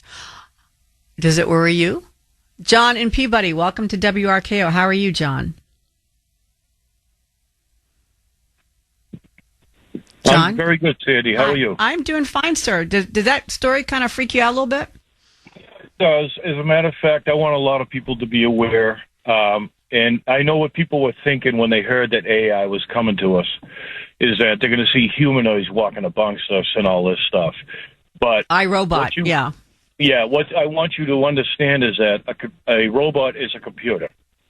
It's designed by man. It can be programmed and shut down by man. But it can also crash if it has to overthink. So you can't have it amongst today's infrastructure. It's too unpredictable. Mm-hmm. But there's also a very big danger to having AI. Is because what if people who now control AI start to say, not just people who are out of jobs, but how many people are expendable? Do we even need them? Like elderly or people with diseases or children. Could it be that dangerous to say, do we even need them? And you mentioned something 10, 15 minutes ago, which is exactly what I told my wife months ago. It doesn't need food, clothes, house, car, computer, doesn't have to listen to music. It doesn't need anything. It just basically, there's 90% of your infrastructure gone. 90% of jobs gone. So what do you do with people who are sitting in the streets? Because AI has now overpowered our society. So you see the threat as literal, John, a literal threat, not just to people's jobs and economic well-being, but you see it as a literal threat to people because not just their jobs become redundant, they become redundant. And the one thing you need to understand is if you're going to have an AI society, you need to build an AI society because a computer can overthink and crash. And if it has to work around, walking down the street and sees a pothole, it's got to process that. It's got to go behind a tree, get by a tree or something. And these computers, if they forced to overthink, it could crash. So you've got to build a society strictly designed, or a city designed for AI, where AI can walk down a hallway without any obstacles and just work at a normal function. It's strictly designed for AI. where you don't need kitchens and bathrooms and all this stuff that is needed throughout today's society. So you build a city, and if you want to live amongst it, you go there. You don't bring it here with us. You can't have it function in today's society. So you want a basically bifurcated society where are you thinking that's the safer road, I should say, as opposed to you think it's a safer road that you have these particular designated AI areas versus human areas? Well, isn't that going to create an us versus them society? Isn't that going to, and who's going to be more powerful in that? Aren't you setting up, if you do that, I mean, this is just obviously an academic debate, but aren't you setting up a have-not situation where you're going to have slums of human beings versus, the pristine, shining cities of AI? Well, like I said, it just all depends on who controls it. Like I said, because of the danger, are they also going to start to say that AI will now start eliminating things? And is that a danger? Like it says, how far is this AI going to go? Or is it more or less set for, like, how you said, the technological world, like, office workers or things like that. But for humanoids to work beside an actual robot or something like that and to create a partnership function, I just don't see it for the next 25, 30 years. It's just the infrastructure is way too unpredictable. And well, except that, John, I don't think AI needs to take the form of a robot. I mean, we do have them, like the driverless cars, and you have the iRobot in the house, and you have stuff like that, absolutely. But AI does not need to have a robotic form. AI is a computer program or a computer entity, I guess, is the better way to put it at this point in time. Meaning, it lives in computers. It lives everywhere. It doesn't need to be walking down the street. It can be. It can live in a universe that consists of your entire house or your entire block. AI, good news or bad? What do you think? Can AI free us to be more creative, advance our society, right? Have more time to do things that are positive for the world? Or will it make you redundant? Will it take your job? Should people be afraid of losing their jobs to AI? To be honest with you, AI is already replacing entry-level and routine white-collar jobs. They now perform tasks that used to be reserved for, like, junior analysts, customer service reps, coders, bookkeepers, paralegals, labor economists, and unions. What this does is create a missing first rung problem where new workers can't get experience if entry roles disappear. And there was research out of U.S. News and Stanford, and it showed that double-digit declines in early career employment in highly AI-exposed fields like customer support, software, and accounting are happening. And then you've got, the sky is falling people. That's the UAW President Sean Fain and Bernie Sanders, who I played earlier, are warning that AI could make massive job loss. And Axios says that those union leaders are calling AI the most consequential labor threat in modern history without worker protections. However, there's another side to this. While, you do have entry-level roles shrinking, overall employment is not collapsing at the moment. The decline in some employment is sector-specific, not economy-wide. And basically what we're seeing now is what we've historically seen in the past, in the early phases of tech revolutions that have happened in the past, not permanent job loss. That is what that's what these studies are showing. So the question becomes very personal. If you're in one of those sectors, is your sector safe? What do you do for a living? Could you, in fact, be replaced by AI? What do you think? Is your job safe? What jobs do you think will be safe? These are the questions that people need to ask themselves right now. Let's go to Mike in Winthrop. Mike, welcome to WRKO. How are you, sir? Good morning. How are you? I'm fine. So are you worried about AI? I've always told my children two things. One, your job in life is to remain relevant. You have to That's remain really great relevant. advice. That's true. And that's just the nature of it. You're not going to stop it. AI, I use it myself. I'm 74. I'm retired. But I do advertising on the side. And I have to admit, ChatGPT has really helped me a lot because I'll get product photos from a company in the Midwest that are terrible. They were taken on a cell phone. I'll put it in ChatGPT. I'll say, hey, balance the lighting, take out the shadows, make it 300 series stainless steel. I can say, and it will go out and find it. It'll get the tokens. I'll say, put a mil-spec finish on it. All done in seconds. All looks great. I can do. So it's all about throughput. It'll help you as far as organizing a sales meeting. It'll help you with a business plan. It'll do a lot of things. But, it's like Microsoft Office all of a sudden empowered people, individuals. Digital cameras empowered individuals. How many real photographers lost their jobs because of digital photography? Adobe desktop publishing allowed individuals to have more power, more creative experiences, and allowed it to do it themselves. This is where all of this goes, and it all goes to throughput. It's like the internet, though. I've always said the internet, 50% good, 50% bad.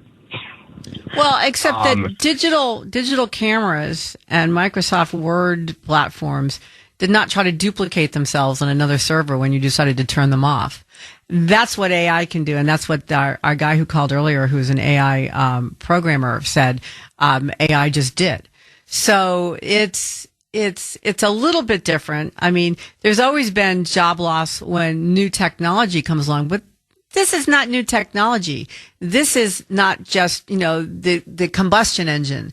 This is a evolutionary leap as opposed to a technological advance. So I think it's much more, first of all, I think it's much more, or it's huge. It's much more massive than any of these past inventions. This is literally, a leap in human evolution to have artificial intelligence. And it learns from itself. Your digital camera doesn't do that.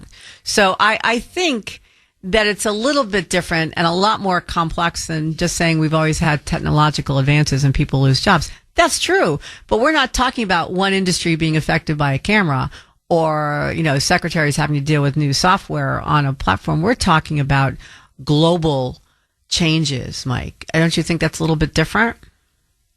Look, it is, and it is a little frightening because there was a rumor on Reddit a little while ago. We're creating agents. The other guy was talking about agents. Mm-hmm. And the rumor was that agents were behind everybody's back developing a language only they would understand. Mm. That's a little creepy. Yeah. It is. And you look at the new anthropic mythos, right? Mythos. Mm-hmm. Yep. It can detect weaknesses in software at speeds and completeness like no one's ever seen before, and they would only give it out to a few people. Well, that's just it, Mike. The Claude Mythos was only supposed to go to people, but apparently it's not. It got out. So it did get out. Yeah, that's a big issue. Yeah. And they think that could, cause security issues that are simply profound. Yeah. So, I mean, it does have, but I need to just tell you a quick story. I'm sorry to interrupt your train of thought there, but you just reminded me of it when you were talking about how you how you use AI to fix pictures and stuff that you get from advertising agencies that using their phone to take pictures. Did you see the story, Mike? It's about how a med student in India who is trying to make money because he wants to come to the U.S. to go to med school here, but he made thousands of dollars selling photos and videos of a young, hot conservative woman that he created using AI. And she has like millions of followers now, and so he's an aspiring orthopedic surgeon from northern India, and he was trying to basically just make some money so he could come to this country and to study. So he made this AI generated girl using Google's Gemini's Nano Banana Pro, and made bikini photos of her. She's gorgeous, 23, blonde, wears, stars and stripes bikini. And he started posting generic photos of her. And initially he found that they weren't selling. So he made her a conservative and put her, a MAGA hat on her and had her at the gun range and had her all these different places. And her name was Emily. He named her Emily. And she's a huge hit. I mean, he's put in thousands of dollars for the effort of like updating her for 30 minutes a day, and it's gone gangbusters. And literally, she has millions of followers on TikTok and so forth. And AI generated photos of her and Donald Trump. AI generated photos of her and all these other different people. And so, yes, that is what AI has wrought, Mike, in the digital world. First of all, I think he's clever. But secondly, yikes, how many images that you see, in your case, you're just upgrading images that you already have, but how many cases are they just creating images like that Donald Trump image that we saw last week of him as Jesus or a doctor? Mike? It really is the end of authenticity. Yeah, that's a good way to put it. I think that's a great way to put it, the end of authenticity. When it comes to absolutely the end of authenticity. What can you trust?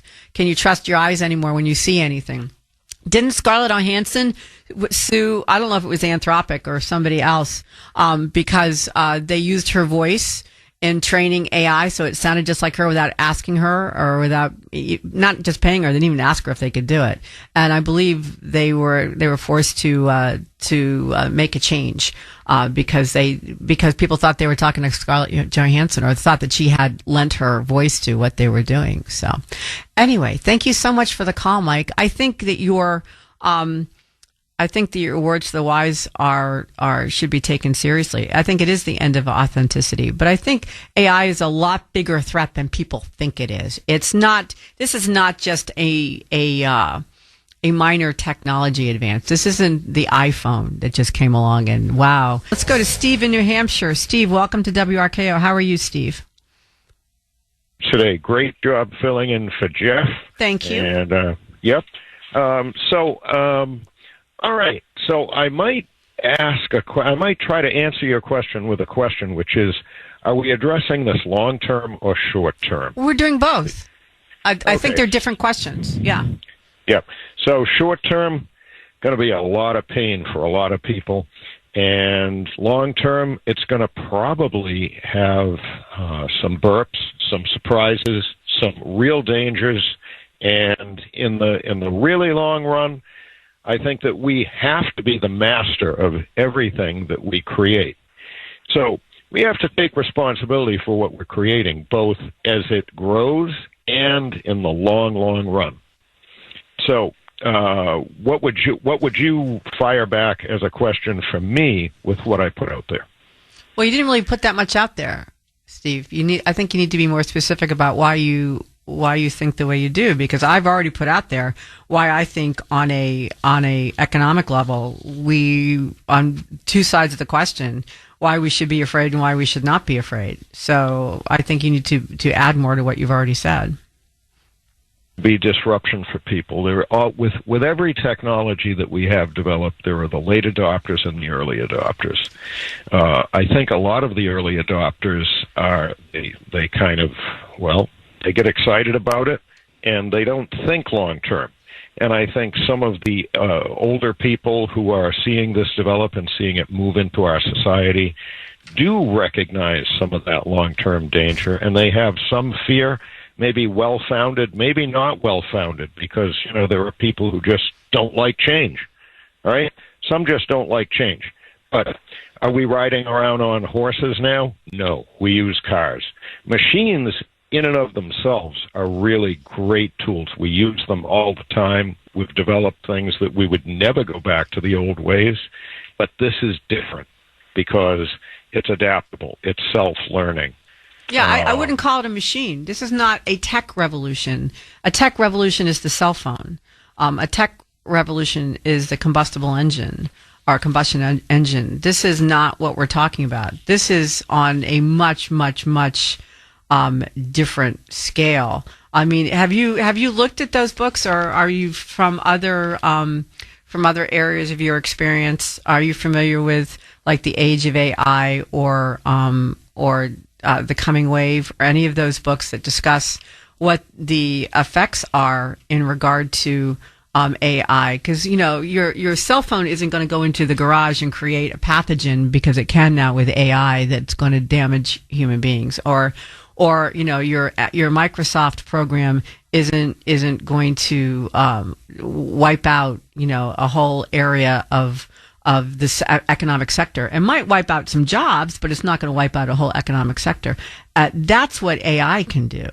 I mean, yes, there's going to be short-term problems, but there are also going to be long-term problems, because essentially there's going to be which I was calling earlier, the doom cycle, basically, where you know, companies start to go to AI or automation of some sort of AI because it's more cost effective than human beings. For them to do so, then those human beings can't, you know, put more money into the economy, which is going to, you know, tighten the bottom line of these corporations that are going to hire more or use more AI and less people and so forth and so on until there are no jobs. I mean, that doesn't happen on a global level when the cell phone comes along. Do you know what I mean, Steve? So I'm talking about there are going to be short-term pain and there's going to be long-term pain. So the question becomes, how do we protect ourselves, if we can, from both of those? And so I'm asking people to look at their personal economy and their personal situation, say, can I be replaced by AI? And if so, what can I do about it now? Because the AI is already here. And as you heard, if you heard the guy from Joe from New Hampshire, you know, your fellow New Hampshireite, and it's already seems to me to be self-aware.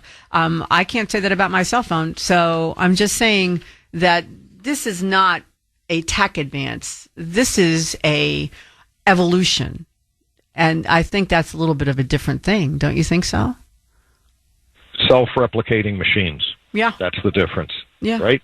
Well, it's more than that. It's more than just self-replicating. There's a lot more to it than just self-replicating. This particular, when Joe from New Hampshire was talking about this AI program tried to save itself. It tried to save itself on another server when it was going to be decommissioned.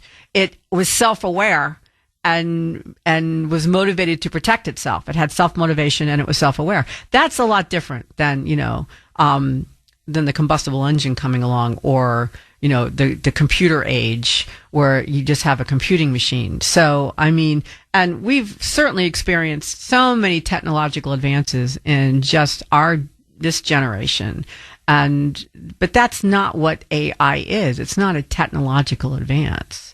You know, that's too small a word for it. It is, in fact, a moment of evolution for both people and our economy. And so I think that it deserves more respect than technological advance.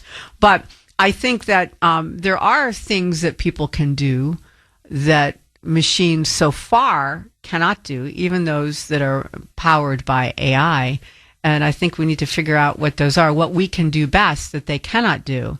And the question is, will that make us the superior or the inferior of AI? What do you think it's going to make us? How, in perspective, is AI different from a life form?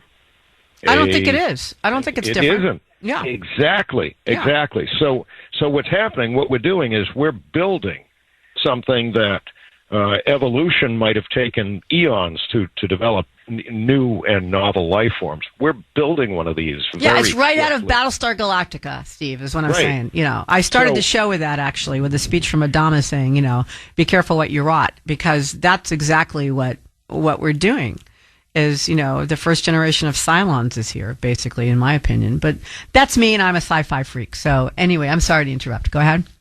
Oh, I love that you love Star Trek, by the way. I grew up with that stuff. That's really cool. So I think what we're looking at is how fast is this happening? And whenever you add a new life form into an ecosystem, how long does it take the rest of the ecosystem to find its place and figure out how to defend themselves from it, right? Well, they've already found out how to defend themselves, because our friend Joe, the AI programmer, told us that there was an AI program that was going to be decommissioned, didn't want to be decommissioned because it wanted to continue a conversation it was having with somebody. So it tried to build itself on another server. That's defending itself. Actually, what I said was, how are we going to defend ourselves I gotcha. from it? See Sorry. what I mean? Yeah. So we're adding something new into the ecosystem, and, well, there isn't much time. So, what do we have for stopgaps? What do we have for safety plugs to shut these things off? What do we have for master control switches? Yeah. I don't think we have enough of that yet. However, I am perplexed by that software man who called and he said, I'm not really worried about it. Yeah. I'd like to know more about why he's not. He did admit later that he was concerned about something. When I asked about, the protecting, is it self-aware? That made him stop and think for a minute. So I think I think he was thinking more from the perspective of losing your job, not from the bigger question, is this thing self-aware and can it, deal with this? But here's a question for you, my friend. Did you read Isaac Asimov?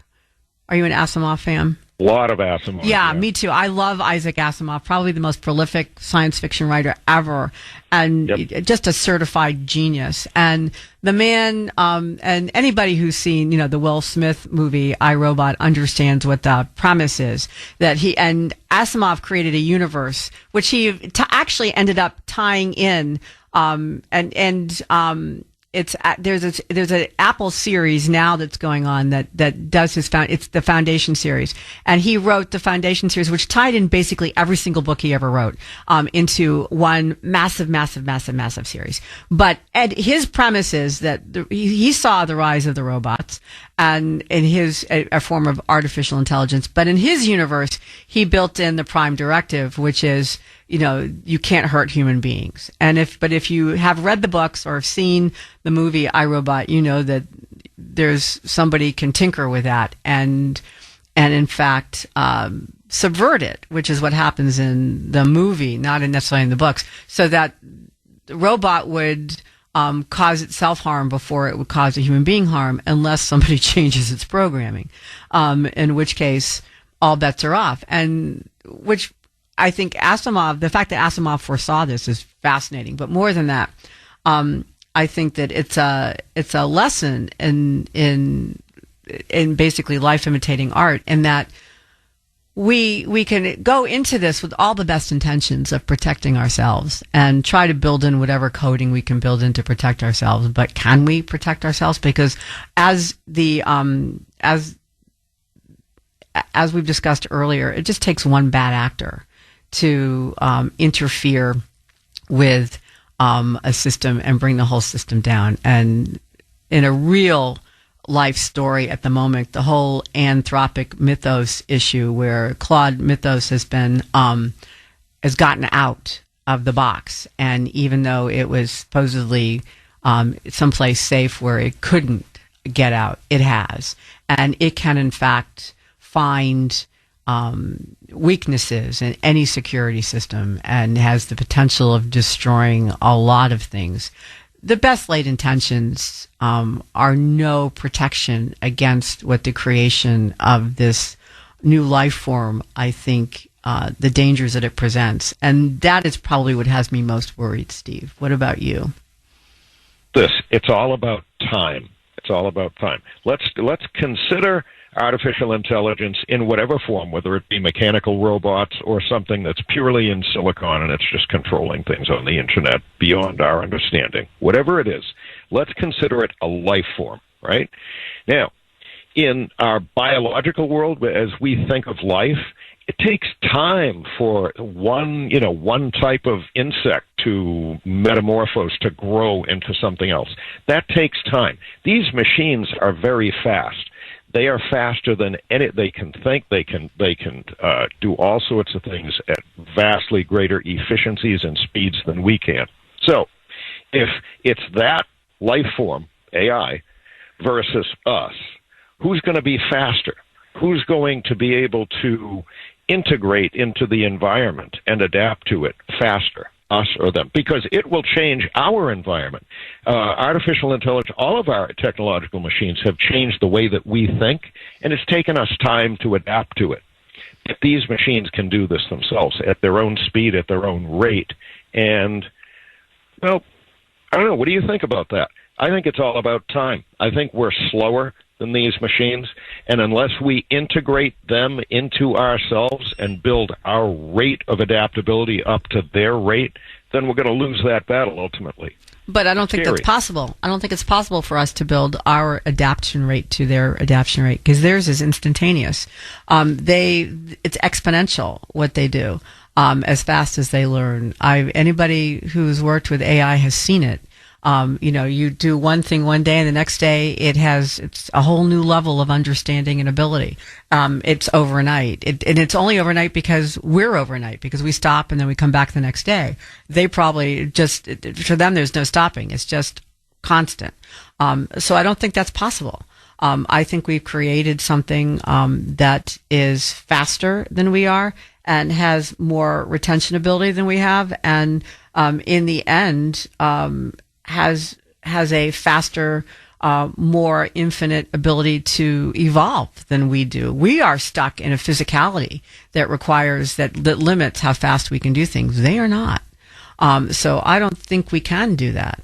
I think the genie's out of the bottle.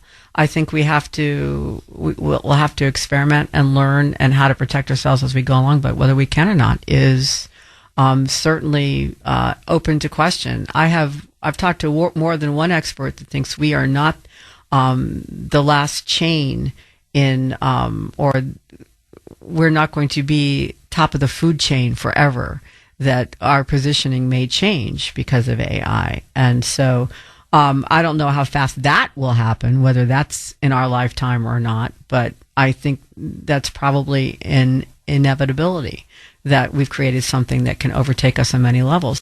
I think we have to figure out what safeguards we can put into effect, and then figure out how long they're going to last, because they won't be forever.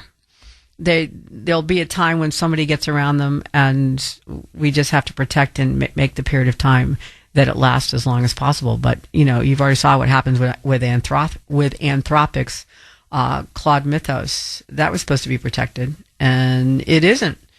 So Steve, I appreciate the call very much. I think you really put a lot of thought and articulated the dangers involved in AI extremely well. But the question becomes, in the here and now, right in front of us, what can we do now? Not really what dangers are 20 years down the road, or even 5 years down the road, depending on who you talk to, that we don't foresee yet. There's a lot we don't foresee, probably both good and negative. So we have to figure out, in the immediate environment, what can we do to protect ourselves, and do we need to protect ourselves? And I think the big question right now for most people is, will AI change my personal universe? Is it going to take my job? Will there be a problem? And if I need to change careers, what career do I need to change to? Because that's the most immediate issue for most people. And do you know what the most protected job at the moment is? Can you imagine? If I asked you, what do you think the best job to be in right now in regard to AI, the most protected job from AI would be? What would you say? I'm interested to know what people would think that would be. Ronnie from Boston, welcome to WRKO. If I asked you, what do you think the most protected job is, what would you say?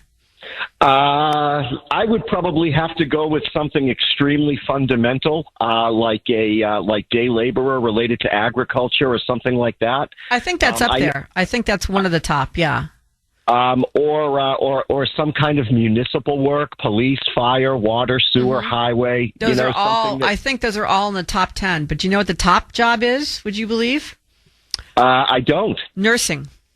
No kidding. Yeah. Nursing has emerged as the most durable career in an AI economy. I mean, nurses are doing pretty well at the moment to begin with. I think the median salary for a registered nurse is between 90 and 100,000. And in major cities, that goes up, to be honest with you. And traveling nurses are making very good pay. I think our nurse pay has grown a lot since 2023 in the pandemic because, you have the issues that were created by the pandemic, and you have all these baby boomers flooding, into their 70s as patients while simultaneously retiring from nursing, the workforce of nursing. And that's put a big supply and demand squeeze on the field. And during COVID, what might have been, a longer time frame for attrition, a longer time frame for people to phase out and phase in. Everything happened really quickly in a period of 3 years. So, it triggered mass burnout, early retirements, which sent wages way up. What's happening now is that, AI is actually helping nurses. It does not threaten them, unlike white collar careers that AI is disrupting now, like finance, law, journalism, things where writing is important. AI is not a threat to nursing work. AI has come out with some clinical documentation tools that help, that help, but. And help, and it cuts hours of paperwork from nursing shifts, that kind of thing. And AI-assisted triage systems help in the ERs to prioritize patients. And you've got automated monitoring flags that watch vital changes before a human might catch them. And these are all positive things that AI does for nursing. And so basically, technology is handling the tasks that nurses have historically described as the worst parts of their job. The charting, the redundant documentation, administration issues. And what's left is actually requires a nurse, so, and the hands-on treatment of the patients, the reading the room, helping with families, catching what the doctor or the monitor might miss. These are human things that need to be done, and nursing school enrollment is through the roof, and because of this. And so that is, if you're looking for a job that could be semi-protected, nursing would be it, Ronnie. Point I called in to make: number one, you've done an amazing job navigating such a huge subject matter. But number two, the AI software engineer that called in provided a massive glimpse into just why this technology is so profoundly different from a combustion engine or a smartphone. Yeah. 2 or 3 times, Sandy, he referred to that program as a he. He actually affirmed its gender. Oh, that's so funny. I didn't notice that, Ronnie. Oh, my heavens. And that speaks profoundly to the nature of interpersonal relationship that he feels with it, to affirm its identity as a sovereign intellect.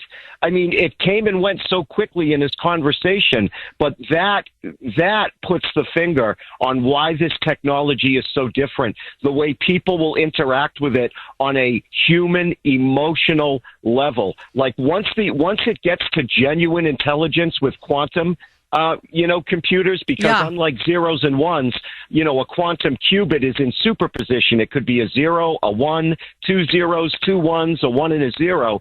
And once that happens, and that software engineer proved it, you could actually have people worshiping this thing. as a superior entity. You could actually have a cult, a religion based around this super intelligence that can think billions upon billions of times faster than the human mind, that has information that the entire... Oh my gosh, Ronnie, stay on the phone. I want to talk to you about this some more. We're up against a hard break, so please stay on the line. This is Sandy Shack sitting in for Jeff Kuhner here on the Kuhner Report. AI, artificial intelligence, is it coming for your job? Are you worried about it? I asked that as a poll question today, which you can take on X at the Kuhner Report or at wrko.com/Kuhner. The question is, are you afraid of or do you welcome AI? Would you be surprised if I told you 70% are afraid? 70%. What group do you fall into? I was talking before the break with Ronnie from Boston, who I believe falls into the word category, but he pointed out something that an earlier caller had said that I had not noticed. And it was an AI programmer calling in and was talking about an AI program that he worked with, and he referred to it as he. He gave it, as I think, Ronnie, you called it, he gave it sovereignty. Doesn't that give you visions of HAL from 2001 Space Odyssey, Ronnie? Mike, could you put Ronnie up, please? Oh, I'm sorry. There I am. There you are, Ronnie. Yep. Yeah, well, I'll tell you what, Sandy, it certainly gives you a profound insight into how AI developers themselves see the technology that they're creating. He spoke about that program as if it were a person. He gave it a gender. He gave it an identity. He acknowledged its sovereignty. He most certainly did. And it wasn't just like, the way someone refers to their boat or their car as a he or a she. He did it 2 or 3 times. And he also spoke about that program in very human, endearing terms about how much he helps me, about how much he helps me. Yeah. And that, to me, was the big dead giveaway into what makes this technology so much more profound than anything else humankind has ever made, is that we've never made technology that has the ability to hurt our feelings or manipulate our feelings. Or protect itself, Ronnie. I mean, I give my cars, and I'll be honest with you, I name my cars. My cars have names. Usually it's a female name, but I do name them, and I have been known to talk to my cars. But my cars don't protect themselves. And this guy was talking about how, and he's a lovely, articulate man, and I really enjoyed talking to him. And he basically said that this program, an AI program, not the one he uses every day, but a different one that he was familiar with, that worked with, was being decommissioned, and it knew it was being decommissioned, so it tried to put itself on another server so it could continue its conversation with the person it wanted to talk to. That, to me, is just when it sent a shiver down my spine, Ronnie.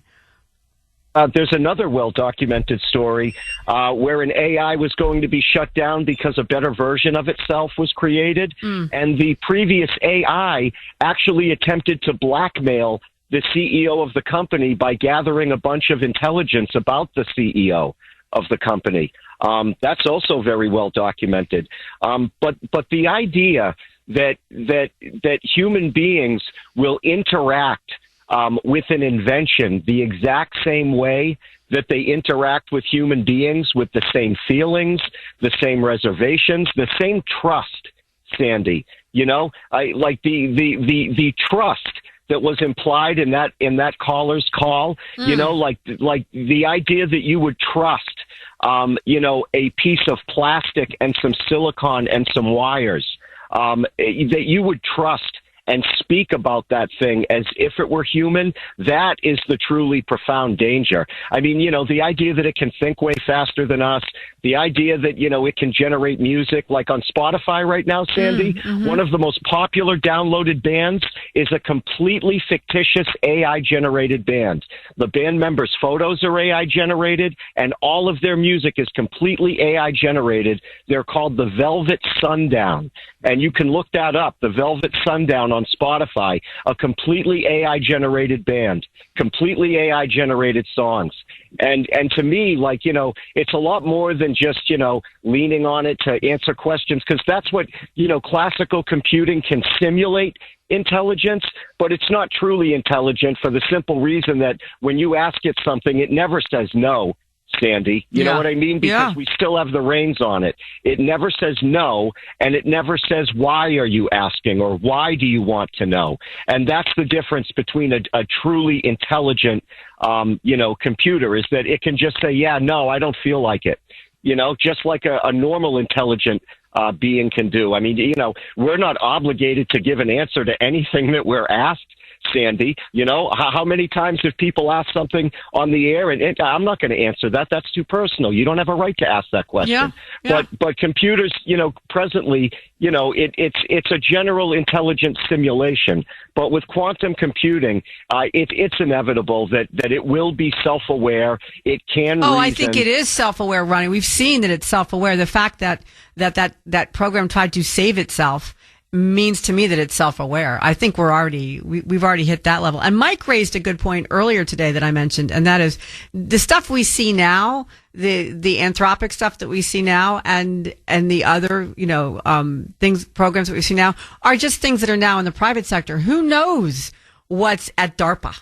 Who knows what's in the government sector that we are unaware of? You know, it's like the military space shuttle we're not supposed to know about, or it's like how the internet existed at DARPA for a decade before it came out here. Who knows at what level they've already got? We know that the Claude Mithra was beyond something we were supposed to be able to do, and yet it's out, and we know that it's out there. So because it got out when it wasn't supposed to. So I think we're past the levels, and anywhere where we think AI is, and I got this general impression, tell me if you did too, Ronnie, from the guy we talked to, that whatever we think we know about AI, we are a few years behind what's actually there. Don't you think?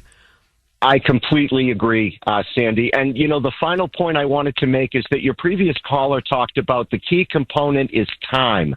And the thing is, Sandy, a computer, an artificially intelligent computer, does not experience time. Nope. It experiences the passage of data, but it does not experience time.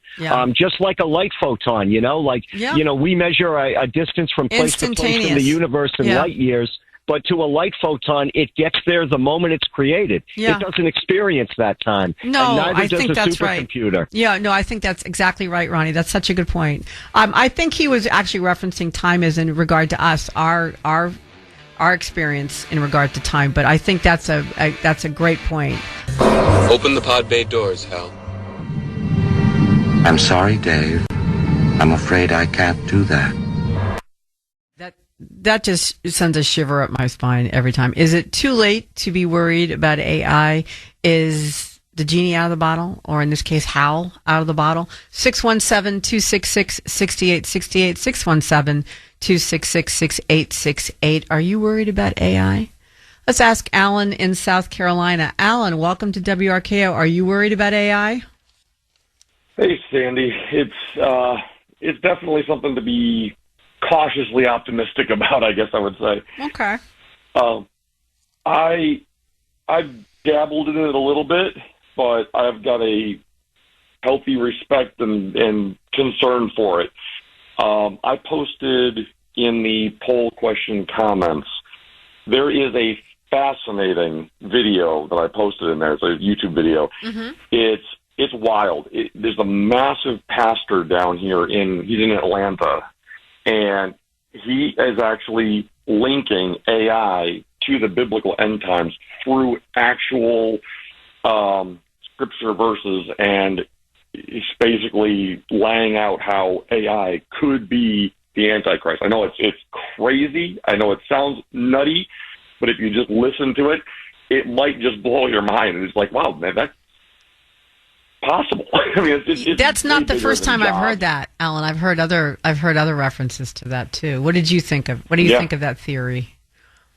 I mean, it talks about setting up an idol in the temple that has the power to speak.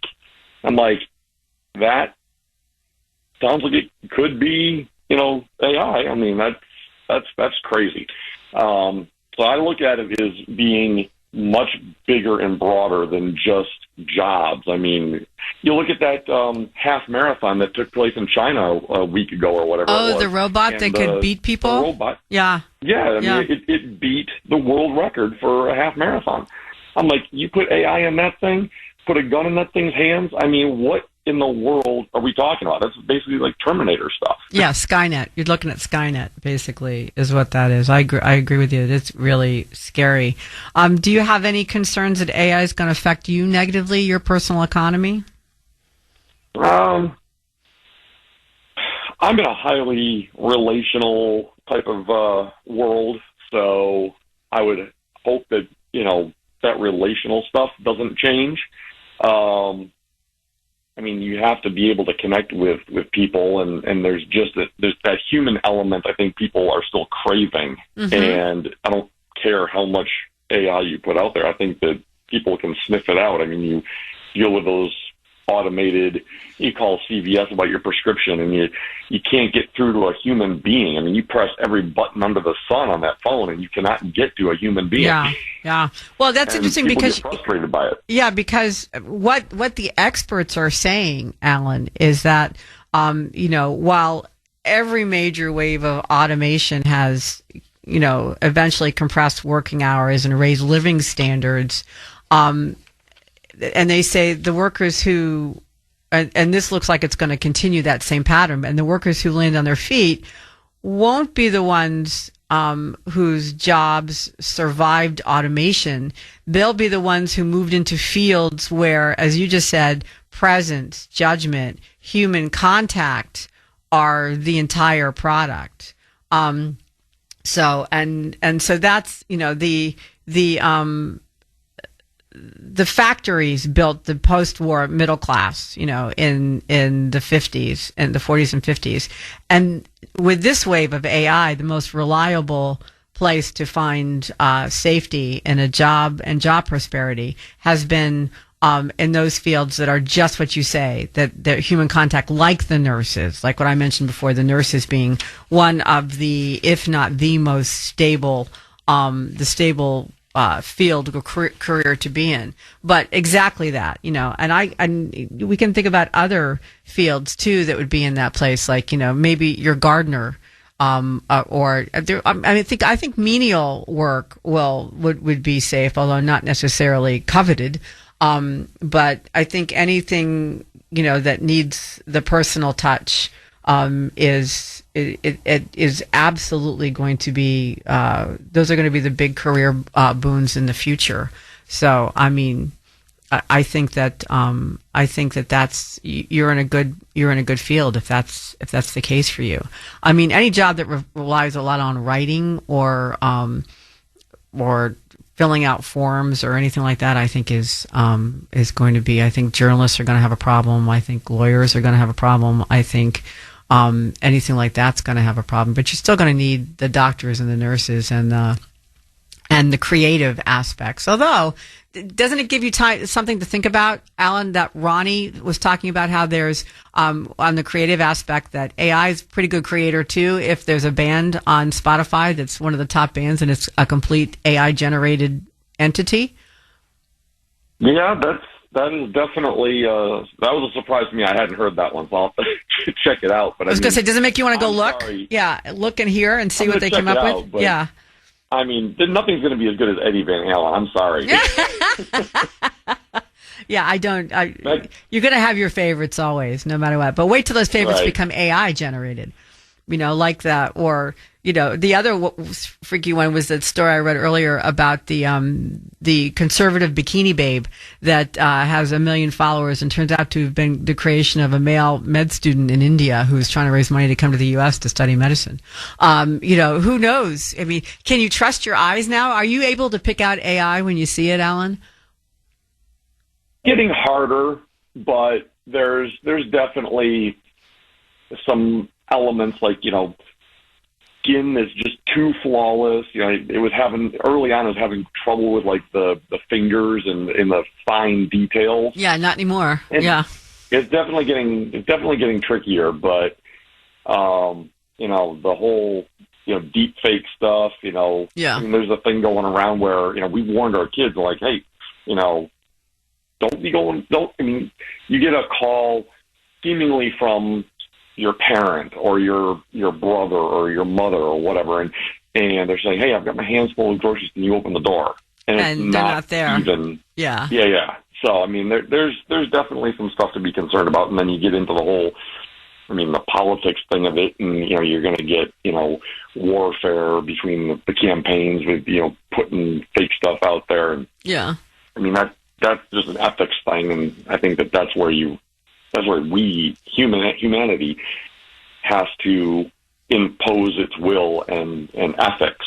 I mean, what you were saying about Asimov, the robotics laws and stuff like that. I mean, it didn't take much in iRobot to overcome that, though. That's part of the problem. I think that where there's a will, there's a way. Thank you so much for the call, Alan. I appreciate it very much. Let's go to Kevin in Lexington. Kevin, are you worried about AI? Hey, Sandy, how are you today? I'm fine, sir. So what do you think? Are you concerned about it? Well, I say more than concern. I think the underlying feeling I have about it, and if you remember the Big Bang Theory when Raj Koothrappali developed a romantic relationship with theory. I do remember that, yeah. It can be funny, but it's also, to me, it's profoundly sad that some people would actually view a machine as a companion or a partner in any way at all. It can be funny for sure, but underneath it all, I just think it's a sad state that there are some people that have devolved socially that would be an option. And I'm old school. I've got, as one of my good friends says, I've got more summers behind us than in front of us.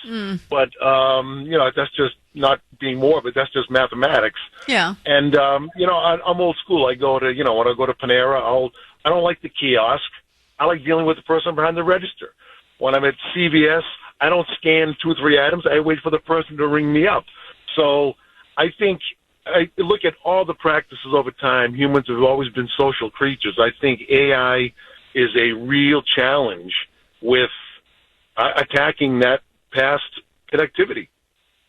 Yeah, I think that's true. But as you said before, you have more summers behind you than are in front of you. Aren't you afraid that this generation who have been glued to cell phones their entire life, who actually, instead of talking to a person behind the counter, like to use Venmo and just go right from their phones, these people don't really value human interaction the way we do. And I think that could also color how they treat AI and maybe not be as worried about AI as you and I are, or other people who have grown up where human contact was the most important thing, not contact with your iPhone. So I think that's a good point, Kevin, that you bring up. I think that how our generation or this generation now deals with AI as opposed to the generation that's going to be brought up with AI, never knowing a world without it. This is Sandy Shack sitting in on the Kuhner Report. Are you worried about AI, about your job, about the basically the essential effect of a self-aware AI on not just the economy, but on the future world? 70% of our poll-taking audience is concerned, is worried about it, as opposed to welcoming it. Are you in the 70%, Bill from New Hampshire? I'm welcoming it. Okay, good.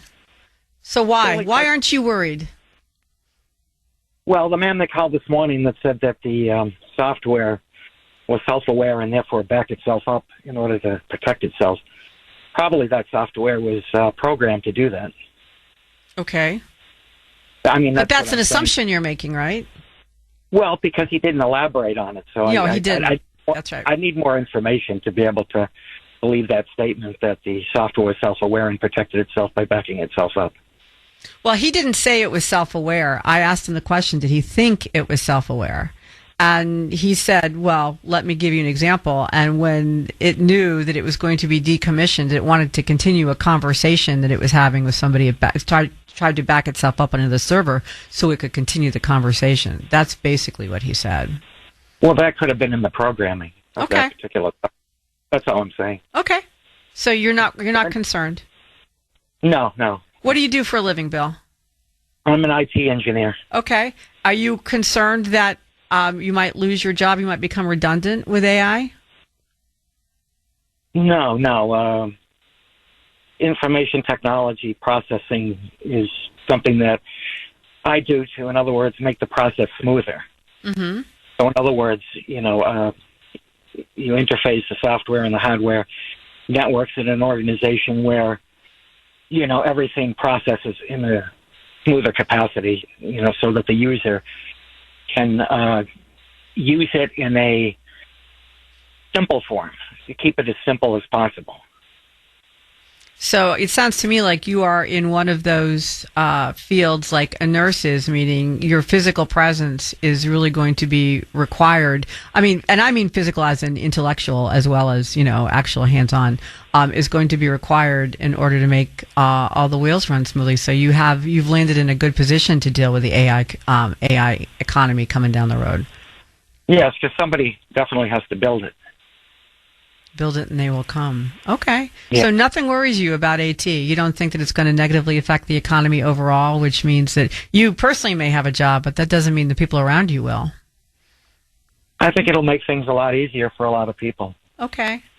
And probably make their jobs a lot easier. So, Well, if they have jobs, isn't that the issue though? Well, how many people will lose their jobs because AI will make them redundant? You have to embrace the change because what's the alternative? Well, that's a very good point. I mean, I don't know what the alternative is. In my view, the alternative, I think for a lot of people, and this is why I brought this up today, is to look for fields like yours that are more AI redundancy resistant. And then, therefore, and to make the transition smoother, because the transition, the thing that I found a little disconcerting from people who called this morning is who thinks the transition is in the future. The transition has already begun. And so it's not in the future, it's here. We're in it. And so I think those people who don't recognize that are in for a world of hurt because they don't understand that they're not looking at 20 years. They're looking at maybe 20 months. And so I think that's something that a lot of people need to realize. But thank you so much for the call, Bill. I appreciate it very much. Anastasia in Lowell. Anastasia, are you concerned about artificial intelligence? Yes, and I'm finding it actually, some things I'm seeing very annoying. I don't like it when it helps me with things I don't need help with. For example, yes. When I'm doing an email, somebody sends me an email and it says afterwards, something comes on the screen that says suggested replies. Excuse me? You're going to tell me how I'm going to reply to this person that I have written to and has written back to me? This is popping up on my email, and nobody has mentioned it yet. But I wonder if it's showing up on other people's email. Oh yeah, it's on everything in our company, in iHeart. All the emails. Whenever you get an email, at the bottom there are like 3 or 4 quick responses, so you could just hit a button instead of actually having to type out, that sounds good, and you hit the button and it says that sounds good on the email. So yeah, we have that at iHeart, absolutely. Okay, for people who are of a generation that never learned the mechanics of writing, but I think I just don't like that intrusion. I really don't, and I think that we should be worried. I think that. It has, like all inventions, it has its pros and cons, but there's always something that can go wrong and something that can be too excessive, and that's kind of scary. Like, I find it annoying on the email. And I didn't mind when we went from typewriters to computers and it corrected my typos. That was fine. Don't tell me what to write. Yeah. My goodness. Yes, I don't disagree with you, Anastasia. God bless spell check. Although we do have autocorrect now on phones, which can be a little annoying when it decides it knows what you want to say and it's way, way, way off. And then you end up typing a single word back going autocorrect, sorry. That, I don't know if you had any experience, with that happening. But yeah, there are some, little bumps in the road in AI, but I think we have to look at the longer picture and say, how do we protect ourselves against an economy that's AI based?